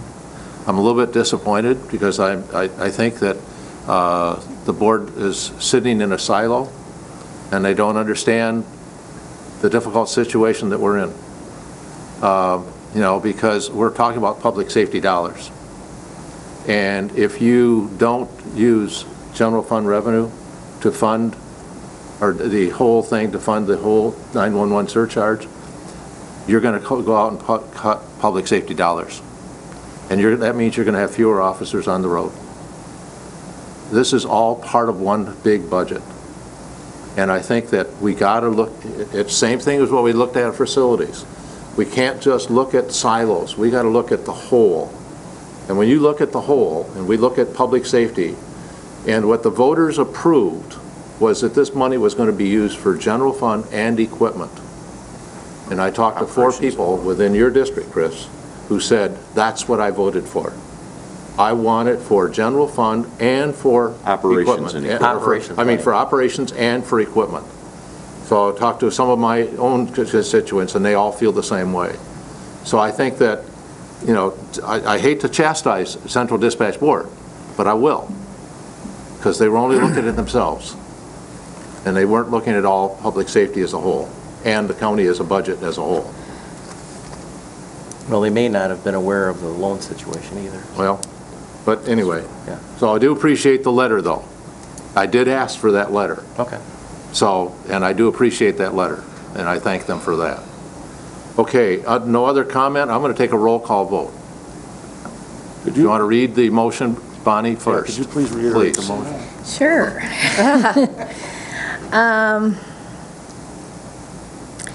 Moved by Inman, seconded by Wheelock, to go with Dave's original recommendation, go out for bids and technical analysis for 911 equipment and operational needs, and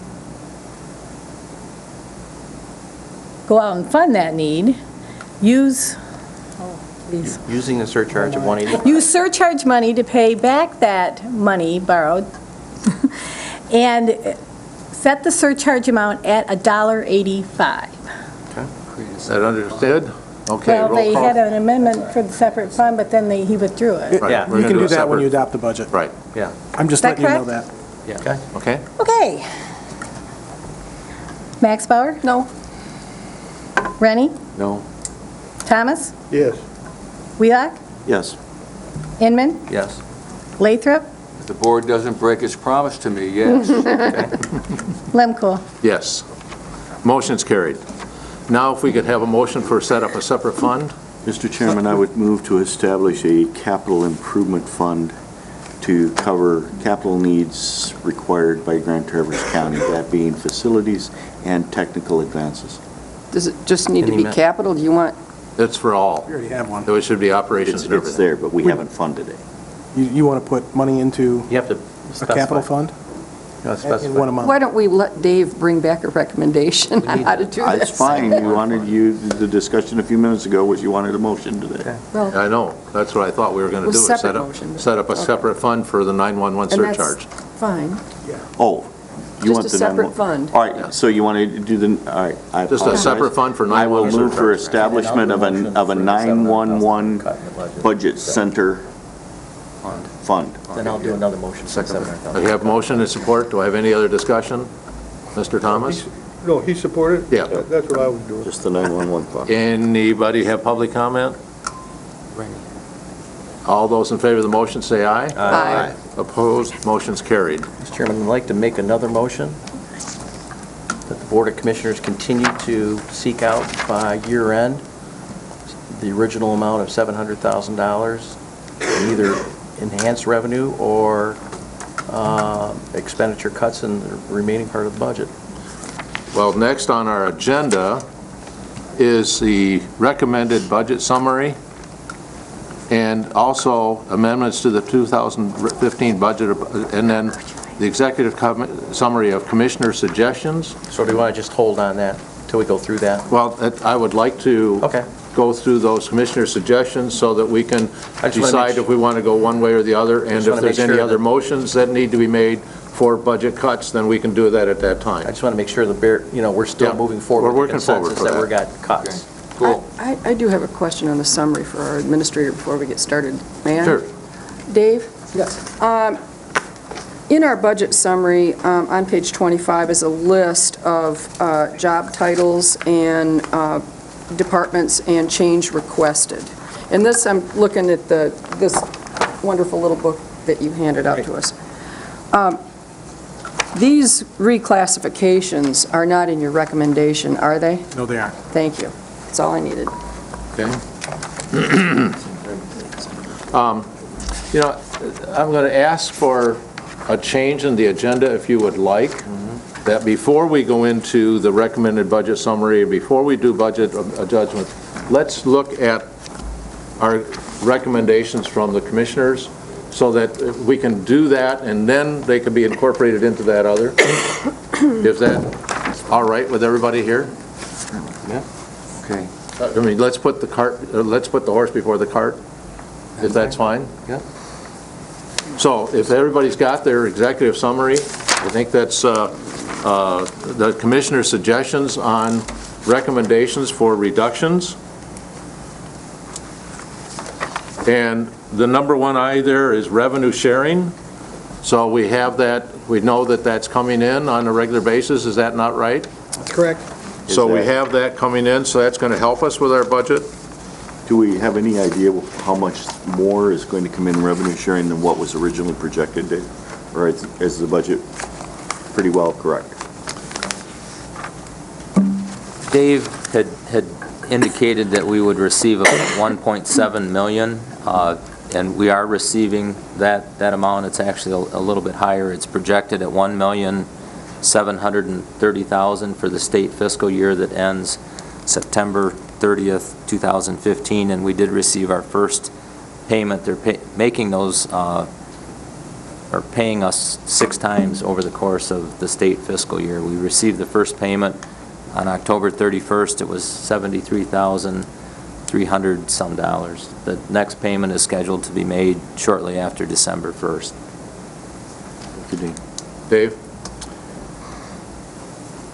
The Dean has done some, serious checking with the Department of Treasury on this. The way the Revenue Sharing Reserve Fund was set up, we were supposed to exhaust that fund before they started paying us. So the $1.7 million that's in the 2015 budget assumed that we would exhaust our $332,000 or whatever the number is in the Revenue Sharing Reserve Fund, and then they would start paying us, another $1.4 million something. We're not sure that that's what's going to happen right now. The 2 payments that we're receiving this year are not something we expected. Yeah.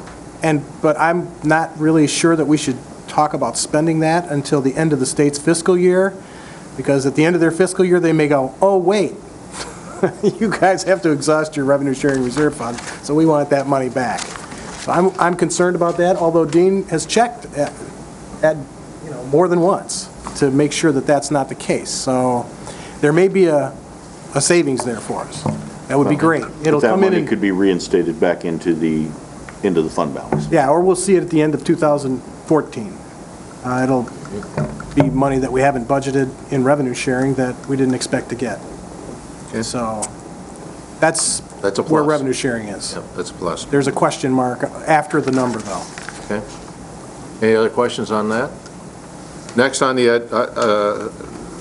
recommendations are increase CPO pay, the cost $30,349, raise CPO share to townships by 5% only. Services, increase government unit cost shares for county CPO services. That's all part of We've already there's like done- 3 different recommendations in there. That's already in the budget. The 5% is. The 5% is. Yes. If you want to make changes in that, No. now is the time to make changes. And if your recommendation is that's fine, and that we do that. I do know that we have a couple of people in the audience that may want to make comment on that. So if you have any other questions here before I go to public comment, yes. If I could begin, everybody knows my point of view on this. We shouldn't be paying for township direct services, and this is a direct service to townships. It's a great collaborative venture, and the Board of Commissioners obviously makes the final decision on all this. And if that's what they want to spend county taxpayer money on, that's their business, and that's certainly their right. And so that's a great thing. You got to have money to pay for other people's services, though. And, I'm an advocate for doing a study on how many officers we have on the road entirely. I've sent all of you a copy of the city's 2010 study on law enforcement services, and I would strongly suggest that we do the same thing. We get a study done to find out exactly how much time is spent on calls versus how much time is spent patrolling and doing paperwork and what have you. There's a data-driven way to analyze that. And then once you know the facts, then you can look at that and decide whether we're doing everything the way it should be. There has been some talk about, some confusion about how much does it cost for these officers. Normally, the way it's done throughout the state, throughout the country, actually, and it's in that report, oh, by the way, that you basically take the productive time, the time on the road, not vacation time, not sick time, not bereavement time, not training time, not court time. You subtract all that out, and that becomes the number of hours that you create an hourly rate. And when you want 40 hours, 52 weeks a year from an officer, that number gets to be very big. It gets to be in the $150,000 range. The direct cost without taking out productive time is somewhere around 129,000. 129,000. So, and that includes the cost of the vehicles and the cost of everything, including indirect cost. So there's a potential, we are seriously subsidizing township services. It's okay. I don't have any problem with it if that's what you want to spend the money on. But you're talking about cutting $700,000 out of the budget, and you're going to have a very hard time finding it in other places because that's where all the non-mandated costs are. 911 and the Sheriff's Department are the place where the vast majority of our non-mandated expenses are. You can find little pieces here and there and cut services. You're going to be cutting services in all other places. And the level of service, the question is, if you cut an officer, what are you cutting? Are you impacting public safety? And we don't know the answer to that question. We know that with one less officer on the street, it'll take more time for somebody to get there, I guess. But the question is what's the acceptable number? And that's, we don't know the answer to that. And I haven't spent a lot of time on it because I have gotten the clear impression from this board they don't want to deal with it. But, we're trying to get by the 5% number in the budget, we're trying to get the townships to at least pay the direct cost and get back to what we contracted with them to do many, many years ago, which was to pay the direct costs, and we'll pay for the vehicles and the guns and badges and so forth. Larry. Well, I don't want to sound like a broken record, but this is a deal that the Board of Commissioners put together many years ago when the COP grants came out, and it provided a 3-year pay that the federal government subsidized an officer for our community, and we took full advantage of it. And it was during the time when Grand Traverse County was growing at a very rapid rate, and we were very fortunate that the local units of governments and the townships were willing to partner up with the county, and when we had growth in our county of 10,000 people in the last 10 years. We didn't add one general patrol officer. Everything came from community policing officers. That was a shared expense between the townships, the villages, and the county. It was the biggest dividend that we've ever gotten from county government in terms of sharing of costs and sharing of services. It's really a model in the state and the country. And when that grant money stopped paying, we came up with this mutual agreement that we would pay part, they would pay part, and we would have this hopefully uniform coverage. Now, it's not everything's uniform. Some townships don't have them, so I can understand their viewpoint of, some of the general fund money may not be going into their particular area, but they are getting backup officers when needed for those areas, when needed from those community policing officers. And to me, promises made are promises kept. And they've made a significant investment. We've made a significant investment. And we need those officers out there on the road based on our population level, I believe. If you want to do a study, that's fine. But I'm going to tell you what, if you go to those townships and say you got to fully fund those officers now, we're going to renege on our original deal, which I would not agree with, you're going to find a lot of these townships that are going to drop these officers. And guess what? The difference of the amount of money that we're spending on our portion of the cost for these community policing officers, guess how many officers, if all these townships says, we can't afford to pay for the full amount of these officers, so we're dropping them all right? And then what we're going to end up doing is taking the amount that we're already spending on our half, on our part of it, and we're going to have to pay the full shot. Guess what? We're going to take it down from, I don't know how many we have, up to 7, I'm not sure the number we have. 17. 17. 19. 19. We're going to take it from 19 probably down to 4.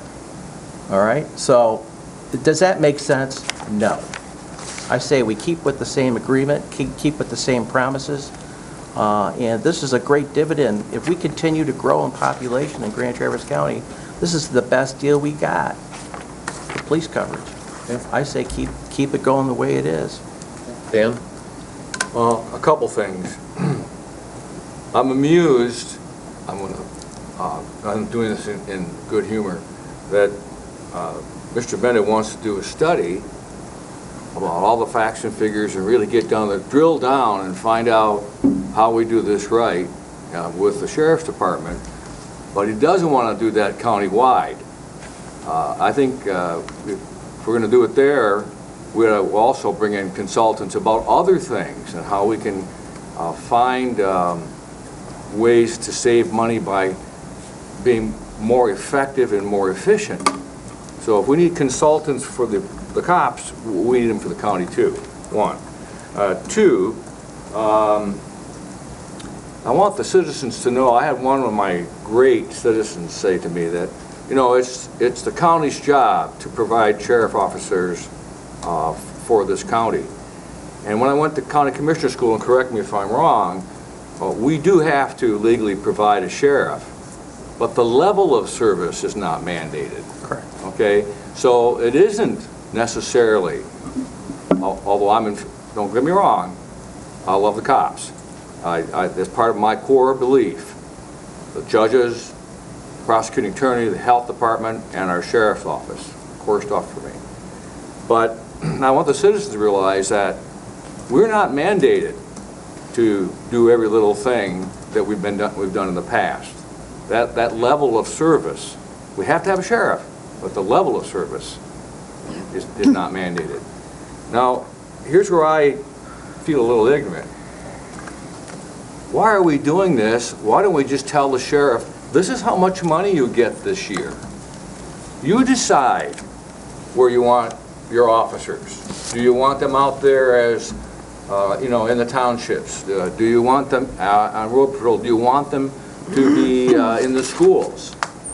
Why are we deciding how to run his office? I think we ought to just tell him, this is the money you got. Go do it. Go protect us. So that's my feeling. Sonny?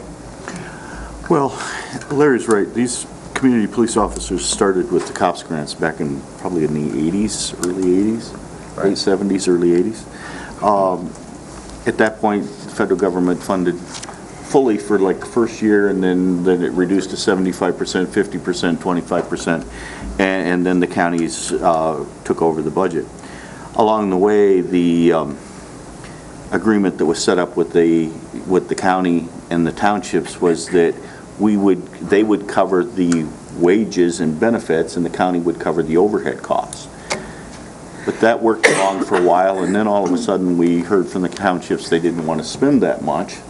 So then we froze the costs for a number of years to the townships. 3 years, 4 years, something like that. That cost never went up to the townships, but it continued to go up to the county. And now we're in a situation where we're behind the ball again. We're at $30,349 per officer that the county is subsidizing for each one of these officers.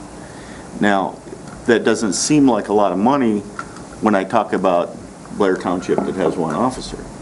But when I talk about Garfield Township, the general fund and the taxpayers of Grand Traverse County as a whole are subsidizing Garfield Township's budget by $400,000 a year. That's not quite acceptable to me.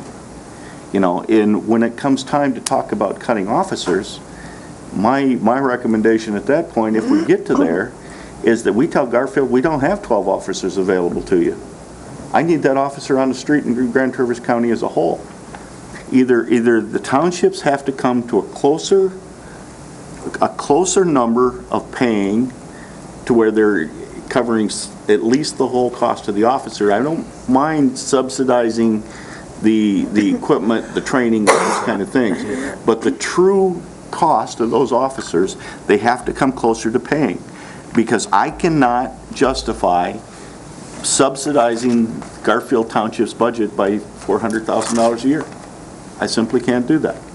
So, you know, if this copay discussion comes down to a motion of what the copay will be, and it's 5%, I don't support that.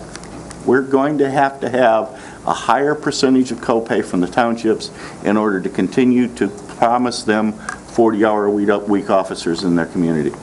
And the other one is in regard to the schools. When the schools want full-time officers in the schools need to step up and pay for those officers just like the townships are paying for officers in their community. Charlie? Yeah, I agree pretty much with what Commissioner Wheelock's saying. This agreement went back to 2003. We're all talking about, this is not 2003. A whole lot has changed since then. As far as the CPO services and contributions, I think collaboratively we could come together and come up with a more reasonable number. County has to realize we're absorbing incredible health insurance increases yearly that we're not able to pass out and charge for. It's going to put us further in the hole as time goes on. No one wants to break any contracts. We love collaboration with the local units. We're asking for some help and understanding from the local units to see if we can get that in place and not get into a situation where the sheriff says, I don't have CPOs to send you guys. We have to put them in our road patrol, and we don't have the money to have a CPO force. And I don't think we want to get to that point. Now, we've seen in this last budget what has happened, more and more constraints being put on the employees. It's manifested itself already in an inability to apparently attract and retain quality law enforcement personnel. We're already on the slope to where we're not going to be able to provide some of these services if we don't make some decisions here. I can't support 5% either, and I don't mean to go back on promises or anything like that. I just don't think it's enough with what the county faces unless we want to continue to kick this can down the road for another year. If that's the case, have a motion and let's go at it. What would be the increase for what Sonny's talking about? Well, For the original agreement? if you go to the whole cost, you're looking at 129, and they're substantial. And they're currently paying what, 110? Oh, not even. 75. At 5%, they're in the $79,000 range per officer. The actual cost that you identified is about 129. Well, let me explain that. We start, and there's probably going to be differences of opinion on how you arrive at this number, but I took the patrol budget, where we have all of the officers included in our staffing plan. Then I added in a piece of the administration for the sheriff's office, based on the percentage of the budget that the patrol budget is to the total sheriff's office budget. That was 40.78%. And then I looked at the indirect costs that the county has, because I was asked to come up with a fully loaded cost.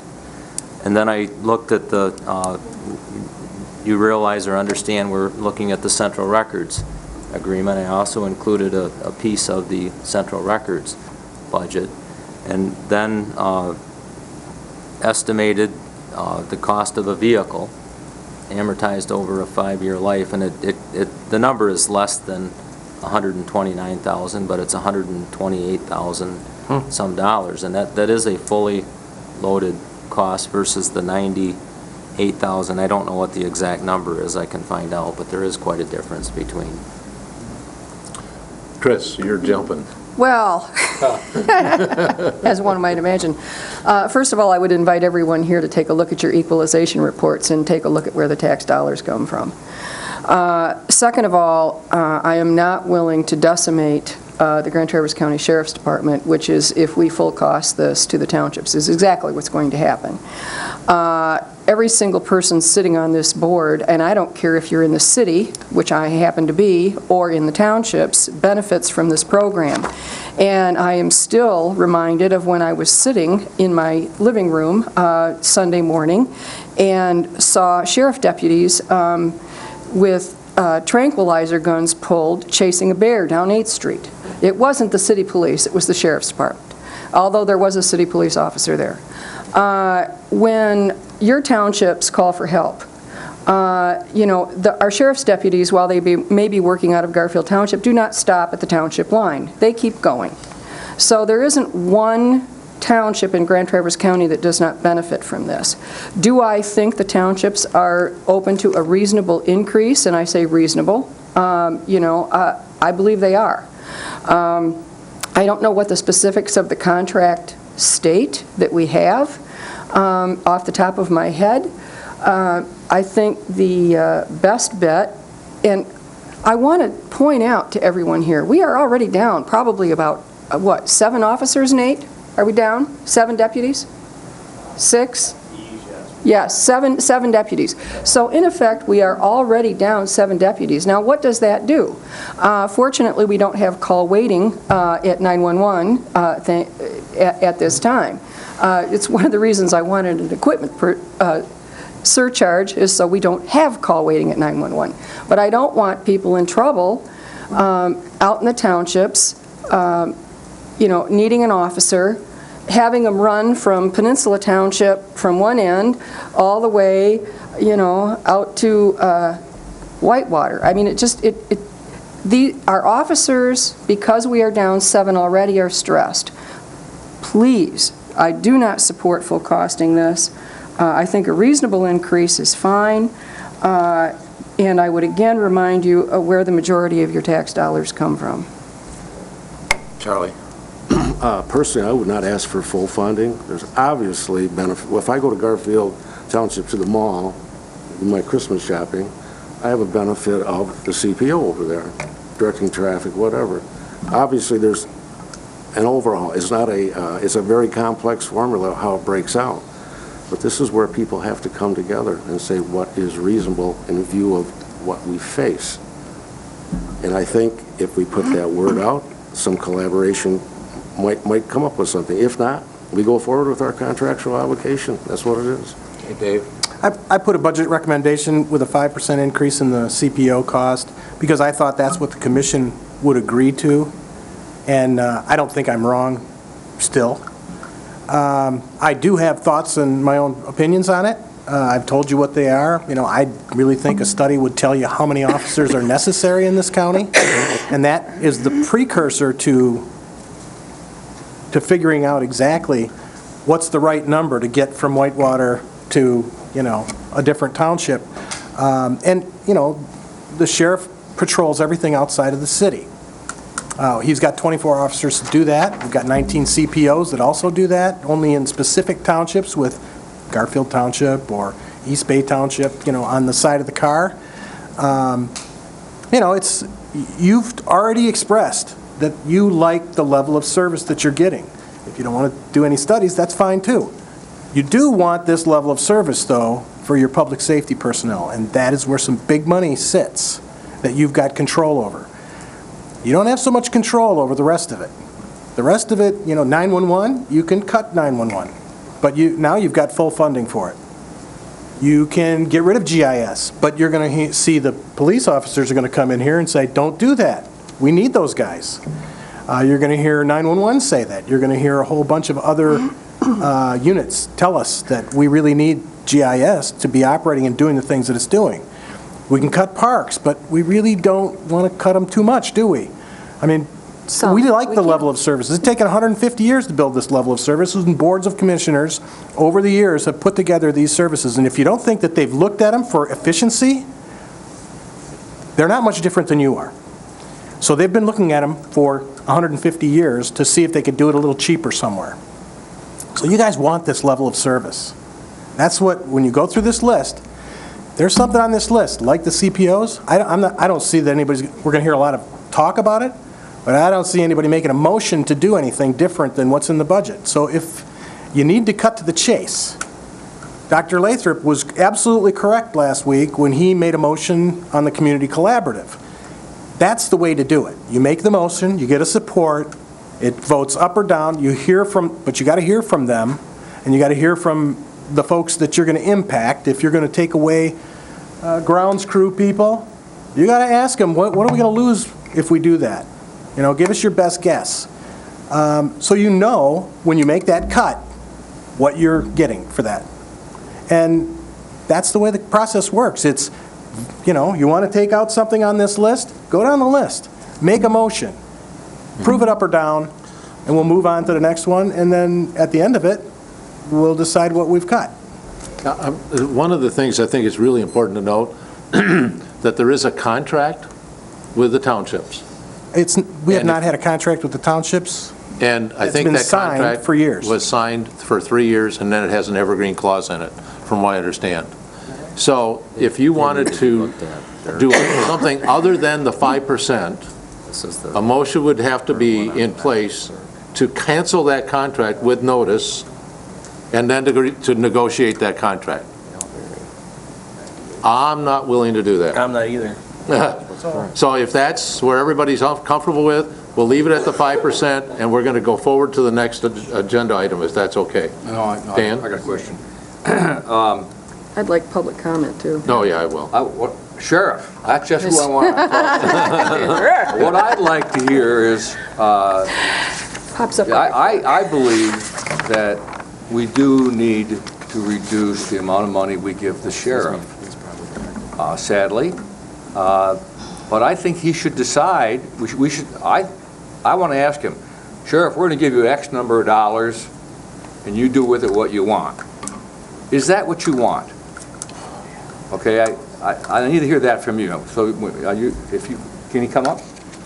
Yeah, but before he does, the discussion is the 5% for community police officers, not any of the sheriff budget at this point. Correct. We'll do that next if you want. That's fine. But Charlie? I want I to have hear a question. from Could we the have some townships. input from the sheriff's office with respect to what they feel it costs to put a CPO on the road? I don't think you can separate these items. Yeah, well, let's see what we do. Dean, you had your hand up. Yes, I just want to give you the current amounts, so we're clear on the amounts. The amount that the townships are currently paying, annual, $76,015 per officer. A 5% increase is an increase of $3,800.75, which would take the annual rate to $79,815.75, and we have 19 community policing officers. Okay. I'm sorry, Dean, can you repeat that increase what the 5% equates to? The 5% increase equals $3,800.75. Charlie? Could we still get a number from the sheriff's office as to what they feel it cost per CBO to put them out there? We hear Dean's estimates. I want to hear what they say. I think Dean said it was $129,000. I think Sheriff that's keeps Dean's popping number. up. He's I like wanna a hear the jack in the box sheriff's back number. there. So, Sheriff, I'm going to let you come up, seeing as you're standing there, and then we'll work on the townships, okay?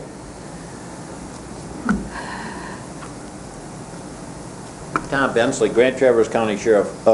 My comments cover several of these topics. I think this would be the appropriate time to make them.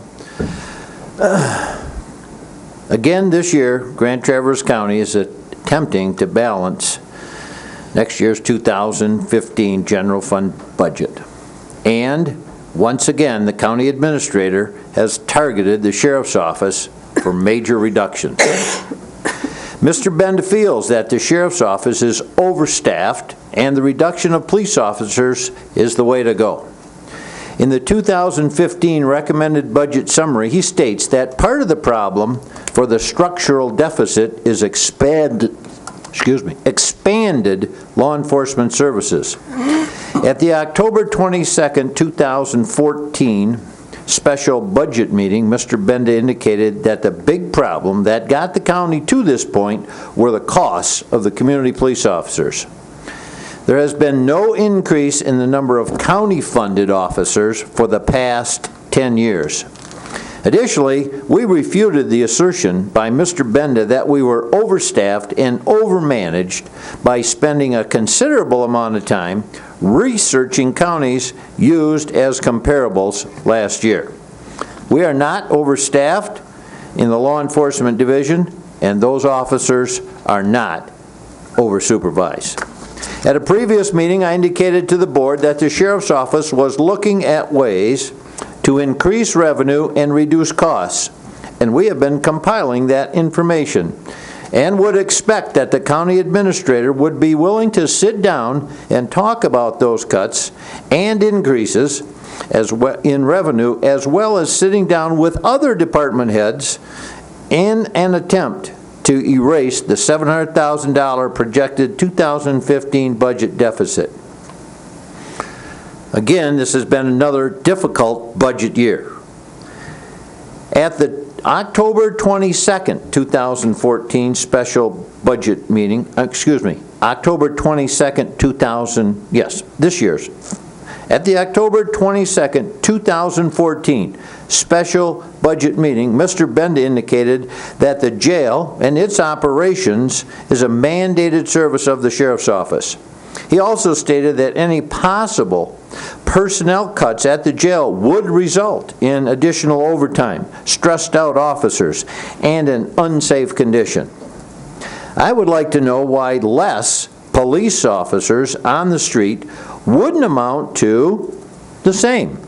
More overtime, stressed out officers, and an unsafe condition, not only for the officers, but what about the safety of the public we serve? Officer safety and the safety of the public is our primary concern. Article 1 of the Michigan Constitution states that government is instituted for the protection, security, and benefit of the people. It's obvious that the safety of the people in this state was an overriding concern, and this board has continually stated that public safety is a priority in Grand Traverse County. When we need 3 or 4 officers for a suicidal subject with a gun or a major traffic accident, and we're not adequately staffed, I don't think we could call the planning department, GIS, or the Parks Department and ask for somebody to help us out for that period of time. Using the 2014 mandated and discretionary services comparison, my estimate is that there is over $6 million in non-mandated services. Where are the administrator's suggestions for reducing these services? In the potential cuts to services memorandum in the 2014 budget, an increase of 5% in the cost of community police officers would have created $145,347 in general fund savings. That's last year's estimate of a 5% increase. This year, for the 2015 budget, a 5% increase in those costs will only generate $72,214.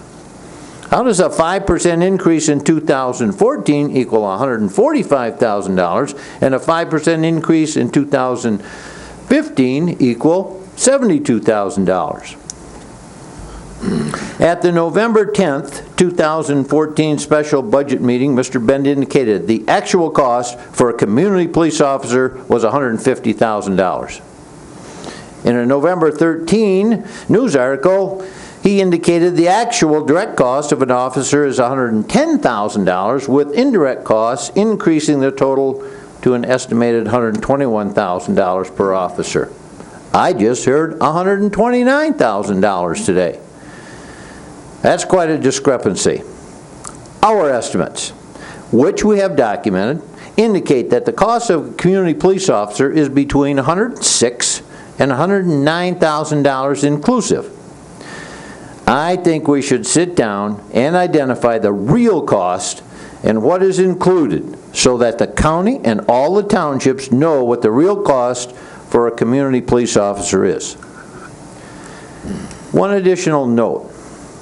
Working with Carol Stocking in the 86th District, the 86th District Court Administrator, we have estimated that each of our law enforcement officers, including detectives and patrol sergeants, 55 in total, each of those officers is responsible for approximately $20,000 each in revenue, which is deposited in the county's general fund.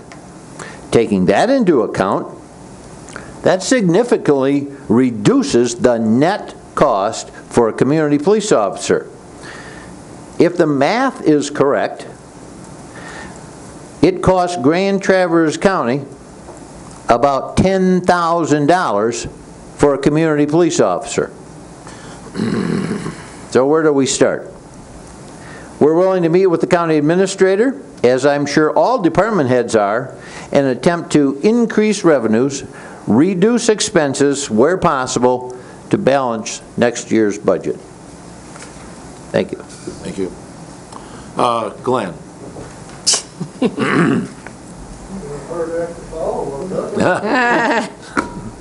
Just so you all know, I took 2 blood pressure pills this morning. I am livid that I, as a township supervisor, paying for community police officers, reading the paper that the county subsidizing us. I don't know where that ever came from. It was said that they need to do a study and get all this information about what police officers do and blah, blah, blah. There is reports. I'm going to read some to you. These are called daily activity reports. They're done by the month for each police officer. Okay, let's say that there was no community police officers. Does that mean we're not going to arrest people in townships? We're not going to go on complaints? No, we're still going to do it. The thing is, I read down through this report, community police officers are there to be visual within the community, called residential patrol, I think, on the sheet here. Now remember, there's 160 hours in a month. We're talking by the month. We got 2 CPOs. For 5/1 of 2014, for the month of June, or May, I'm sorry, they spent, the first officer spent 15.25 hours doing residential patrol. That's pretty damn expensive for what we're paying. Second police officer, they spent 17.05 hours doing residential patrol. And isn't that what community police is about? If there's an accident and we don't have community police, somebody's going to go out there. I don't believe it's up to the township to pay to do all of the stuff Community police is over and above. Community police program's probably one of the best things we got going for us. We're never gonna know how many crimes are prevented just by seeing that car run around. This stuff of talking from 111, 120,000 up to 150,000, you guys are gonna kill the golden goose. Right.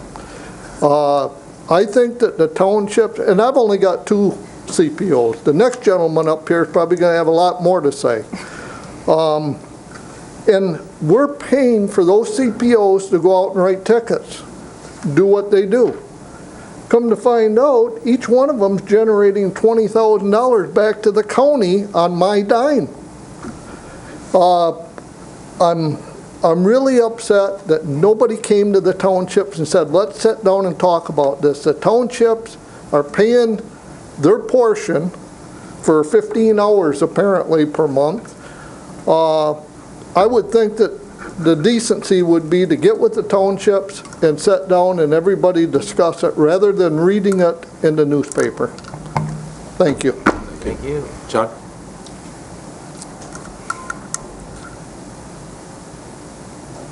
I don't think I'll say as much as Glenn, but I will say, I think we have a very good arrangement with the sheriff's office at this point in time. Garfield Township taxpayers are county residents. They are not foreigners. You are not subsidizing somebody else. They are the residents of this county. They may not be residents of Long Lake or Mayfield, but they are residents of this county. My taxpayers paid $4 million into the county treasury last year, 2013. That's 15% more than the second highest municipality, which is a city that won't be named.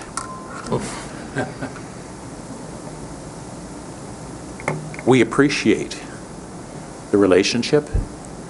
We do have a contract. It's an evergreen contract, and we will abide by those terms. If you want to reopen the contract, per the instructions in the contract, we're happy to go there. Thank you. Anybody else like to make public comment at this time? Thank you. Any suggestions from this group? Stay with recommendations now. Mr. Chris? I just want to respond briefly. One of the things I did very, very shortly after the election is I picked up the phone and I called the county administrator and I asked him to set a meeting up with all the township supervisors, all of them. I believe every single township supervisor sees the benefit in the CPO program. I don't have a doubt in my mind. And with the new county board after they're sworn in, I think we're all on the same team, and so I just want you to know that I've done that, and hopefully that'll take place shortly after January. Okay, great. Any suggestions from this board as to where you want to go? Charlie? I make a motion to increase the CPO fee $10,000, or up to $10,000 for 2015. An additional on above, rather than a 5%. Is that clear? Have a motion, do I have support? Guys, for lack of support. Any other recommendations from No. CPO officers? Stay with the recommendation for the administrator. Dan? I hope I'm not making a mistake. I make a motion that we table this until we've brought together a group, the sheriff, the township people, our administrator, have them duke it out and come back with some suggestions. It doesn't have to be decided today. I do think that we're going to have to make some budget changes at the sheriff's office, however he wants to do that. But on this issue, we need to come together as a team, so I'm suggesting we table this, convene our board of experts, and have them come back and report to us. Second. Have a motion and a second. Any other discussion on the motion? Dave? We can do that. We can also look past that meeting and decide what are we likely to do after we have a meeting doing that. And it's going to take time to actually put all the numbers together and, talk to the townships about what the real numbers look like, and, should we be subtracting off this revenue, or will, a county officer be doing that if a CPO wasn't? We can talk about a lot of things, but the reality is last year and this year, it's been abundantly clear that everyone wants to keep this arrangement going the way it is. The sheriff is very strong-willed about it. The townships are very supportive of the arrangement. The board has been very supportive of the arrangement. This is one item on our agenda, and my recommendation was to have a 5% increase, and that's still, it hasn't been changed. There was a motion to increase it to $10,000. That failed for lack of support. Time is important to all of us. We can have meetings without end, but what's the end result of that meeting? We're going to continue this arrangement. And why bother making, meetings without end about something that's not going to be changed? Well, I second it for the discussion, as a courtesy to Commissioner Lathrop. Given that we're in the mid-November, and the amount of work that would be needed to be done, and the time and effort to get with all the townships, my suggestion is we go with the administrator's recommendation of 5%, given that we had several years of no increases, and live with that amount, and then the new board convene in 2015 and begin to have discussions about the cost moving forward for the 2016 budget, and giving it the adequate time it really deserves. So that's my thought. Charlie? Oh, just kicking the can down the road again. So that's what we're doing here. The motion is to table, so if you want to kick the can down the road, table. I guess that's what I'm doing. Clarification on the motion, does the table mean that we stay with the administrator's recommendation or not? I would say stay with it until we know better. It's possible that they'll come together and say, we can do better than 5%, or we can do this, we can do that. I mean, all of the characters that are involved in this have not talked to each other. So can you rephrase your motion that we would move forward with the recommended 5%, and that that staff go forward and meet with the townships and villages that have community policing officers, and if they want to come back with a different recommendation, they can be made at that time? It was the same thing. No, because that is kicking the can down the road. I'd rather just delay it until we have the right information to make the decision. So your motion does not include the 5% increase? Well, it just tables it until we've discussed it.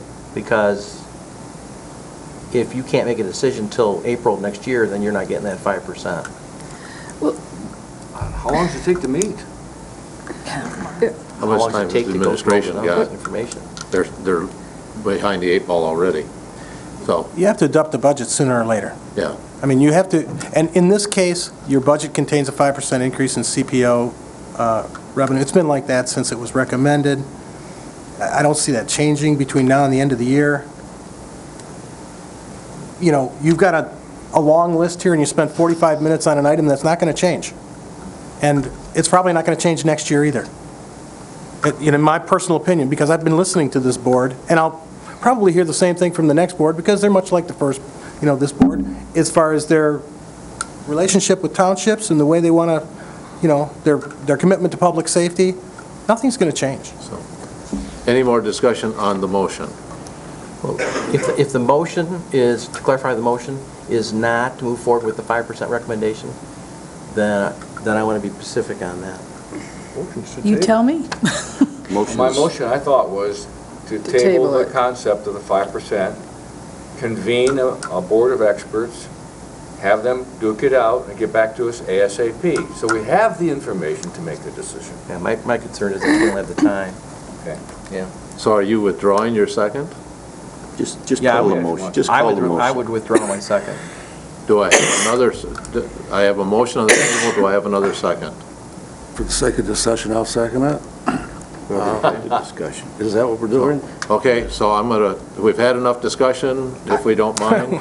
I'd like to say one thing. Okay. There is not time to do this analysis before the end of this year, when this budget has to be Right. passed. Chris? Right. So we're kicking The the can down the real road. simple solution is to invite the township supervisors in that pay for CPOs and say, how much are you willing to pay? That's it. And then, from that information, this board can say, this is how many officers you're going to get. I mean, really, how much are they willing to pay? And, if they're not willing to pay, if they're willing to pay $100,000, oh boy, I don't think that's the case. But, there's a way to go, in my mind, to negotiate this without decimating the department. And I do not want to decimate the CPO program. I really, truly believe in it, and I think it's extremely important. So, that's my thoughts. Charlie? I'd agree with Chris on that, except I would bring in all the townships and all the They're not units. paying. Let them come in and see if they think they're subsidizing. After the first They year, should we're have a gonna do word on that. Now they should have a word, but we're not going to do anything. Well, we can do it without them. Just one final comment before we We vote. have a motion on the table, and before we do a vote, I'll have public comment.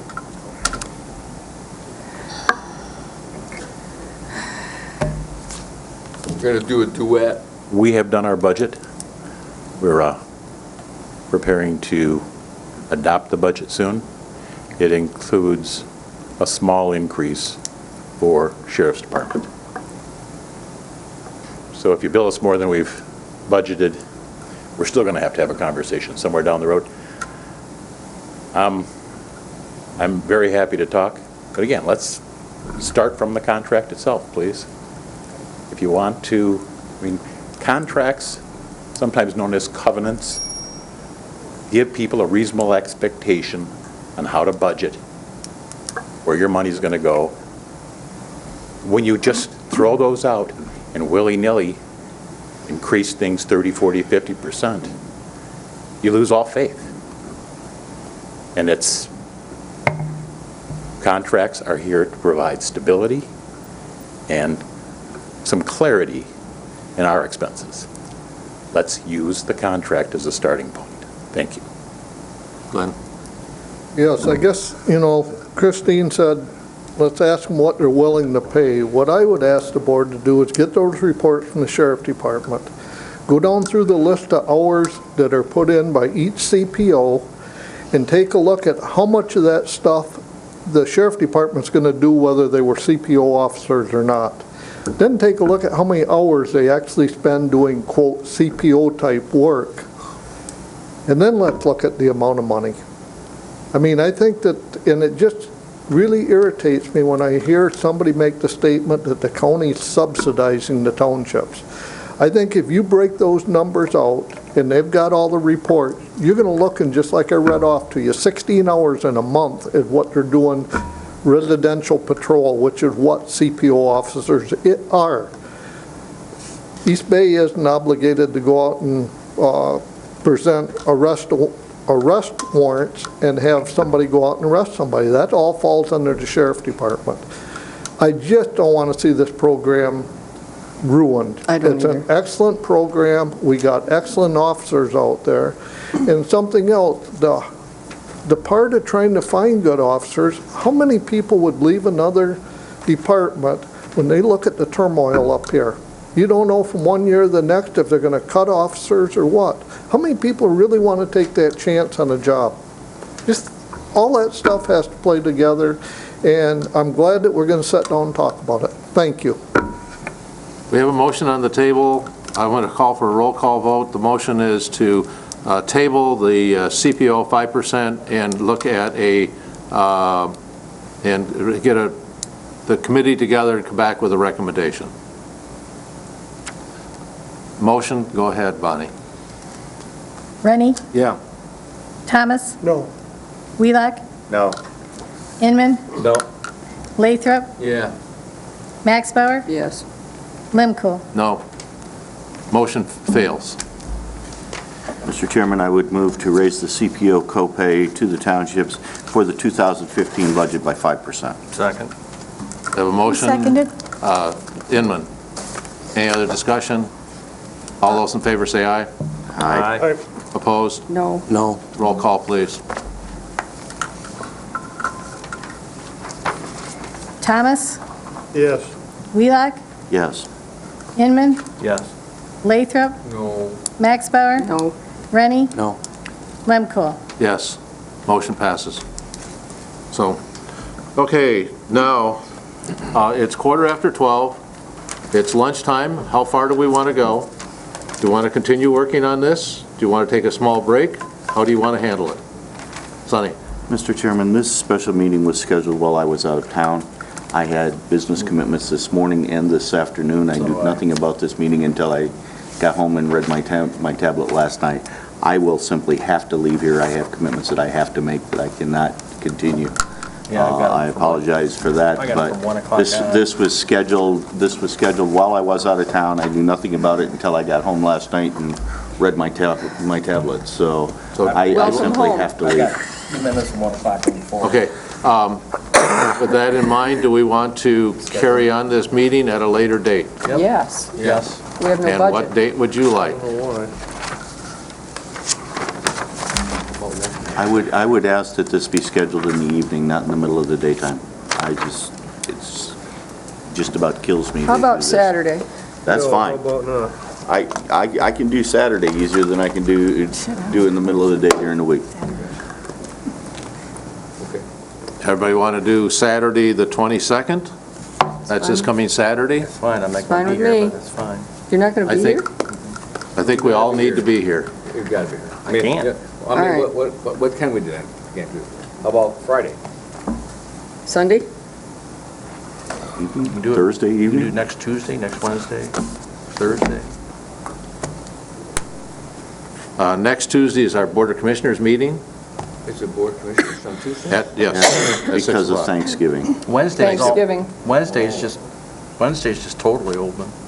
Wednesday is the night before Thanksgiving, that's why we moved the Right. Board of Commissioners meeting from that, Yep. for people to have the ability to travel. So.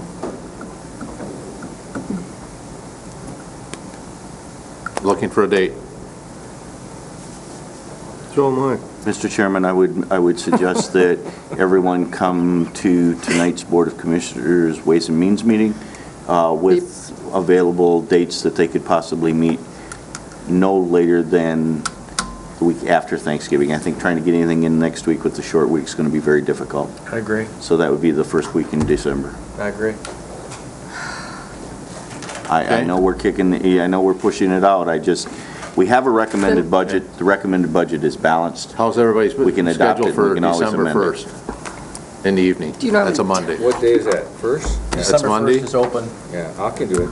We could adopt it just as it is. Everybody look at Monday, the 1st? Yep. It's made to be 6 o'clock? amended. 6 o'clock's fine. 5 o'clock? 5 o'clock. 6 would be better. 6 o'clock. Is that going to compete with What the day? city commission We meeting? can just have it in the other room. We'll hold it in the training room if we have to. Okay, That's December 1st, Yep. December 1st, Monday night, Yep, 6? okay? yep, Special board meeting, You said 6 o'clock? yep. okay? 6 Monday. At this point, then, I will go to public comment. Mr. Chairman, the clerk passed this down, and I have filled this in, reading that the date and time of the special meeting Sign it. will be 12/1 at 6 PM for the purpose of the 2015 budget, and it will be held in the training room, and hopefully that's available. All right. So, if that's the case, then I'm going to open up to public comment at this point. I'm sorry to delay some of this stuff. It's taken a long time to be able to discuss some of this, and which is what we're supposed to be doing. That's why we make the big dollars. Yeah, right. No public comment, a motion to adjourn. Motion to moved. adjourn. Okay. That's right. Jesus. Dickie, how much am I writing you a check for? $150. It's okay.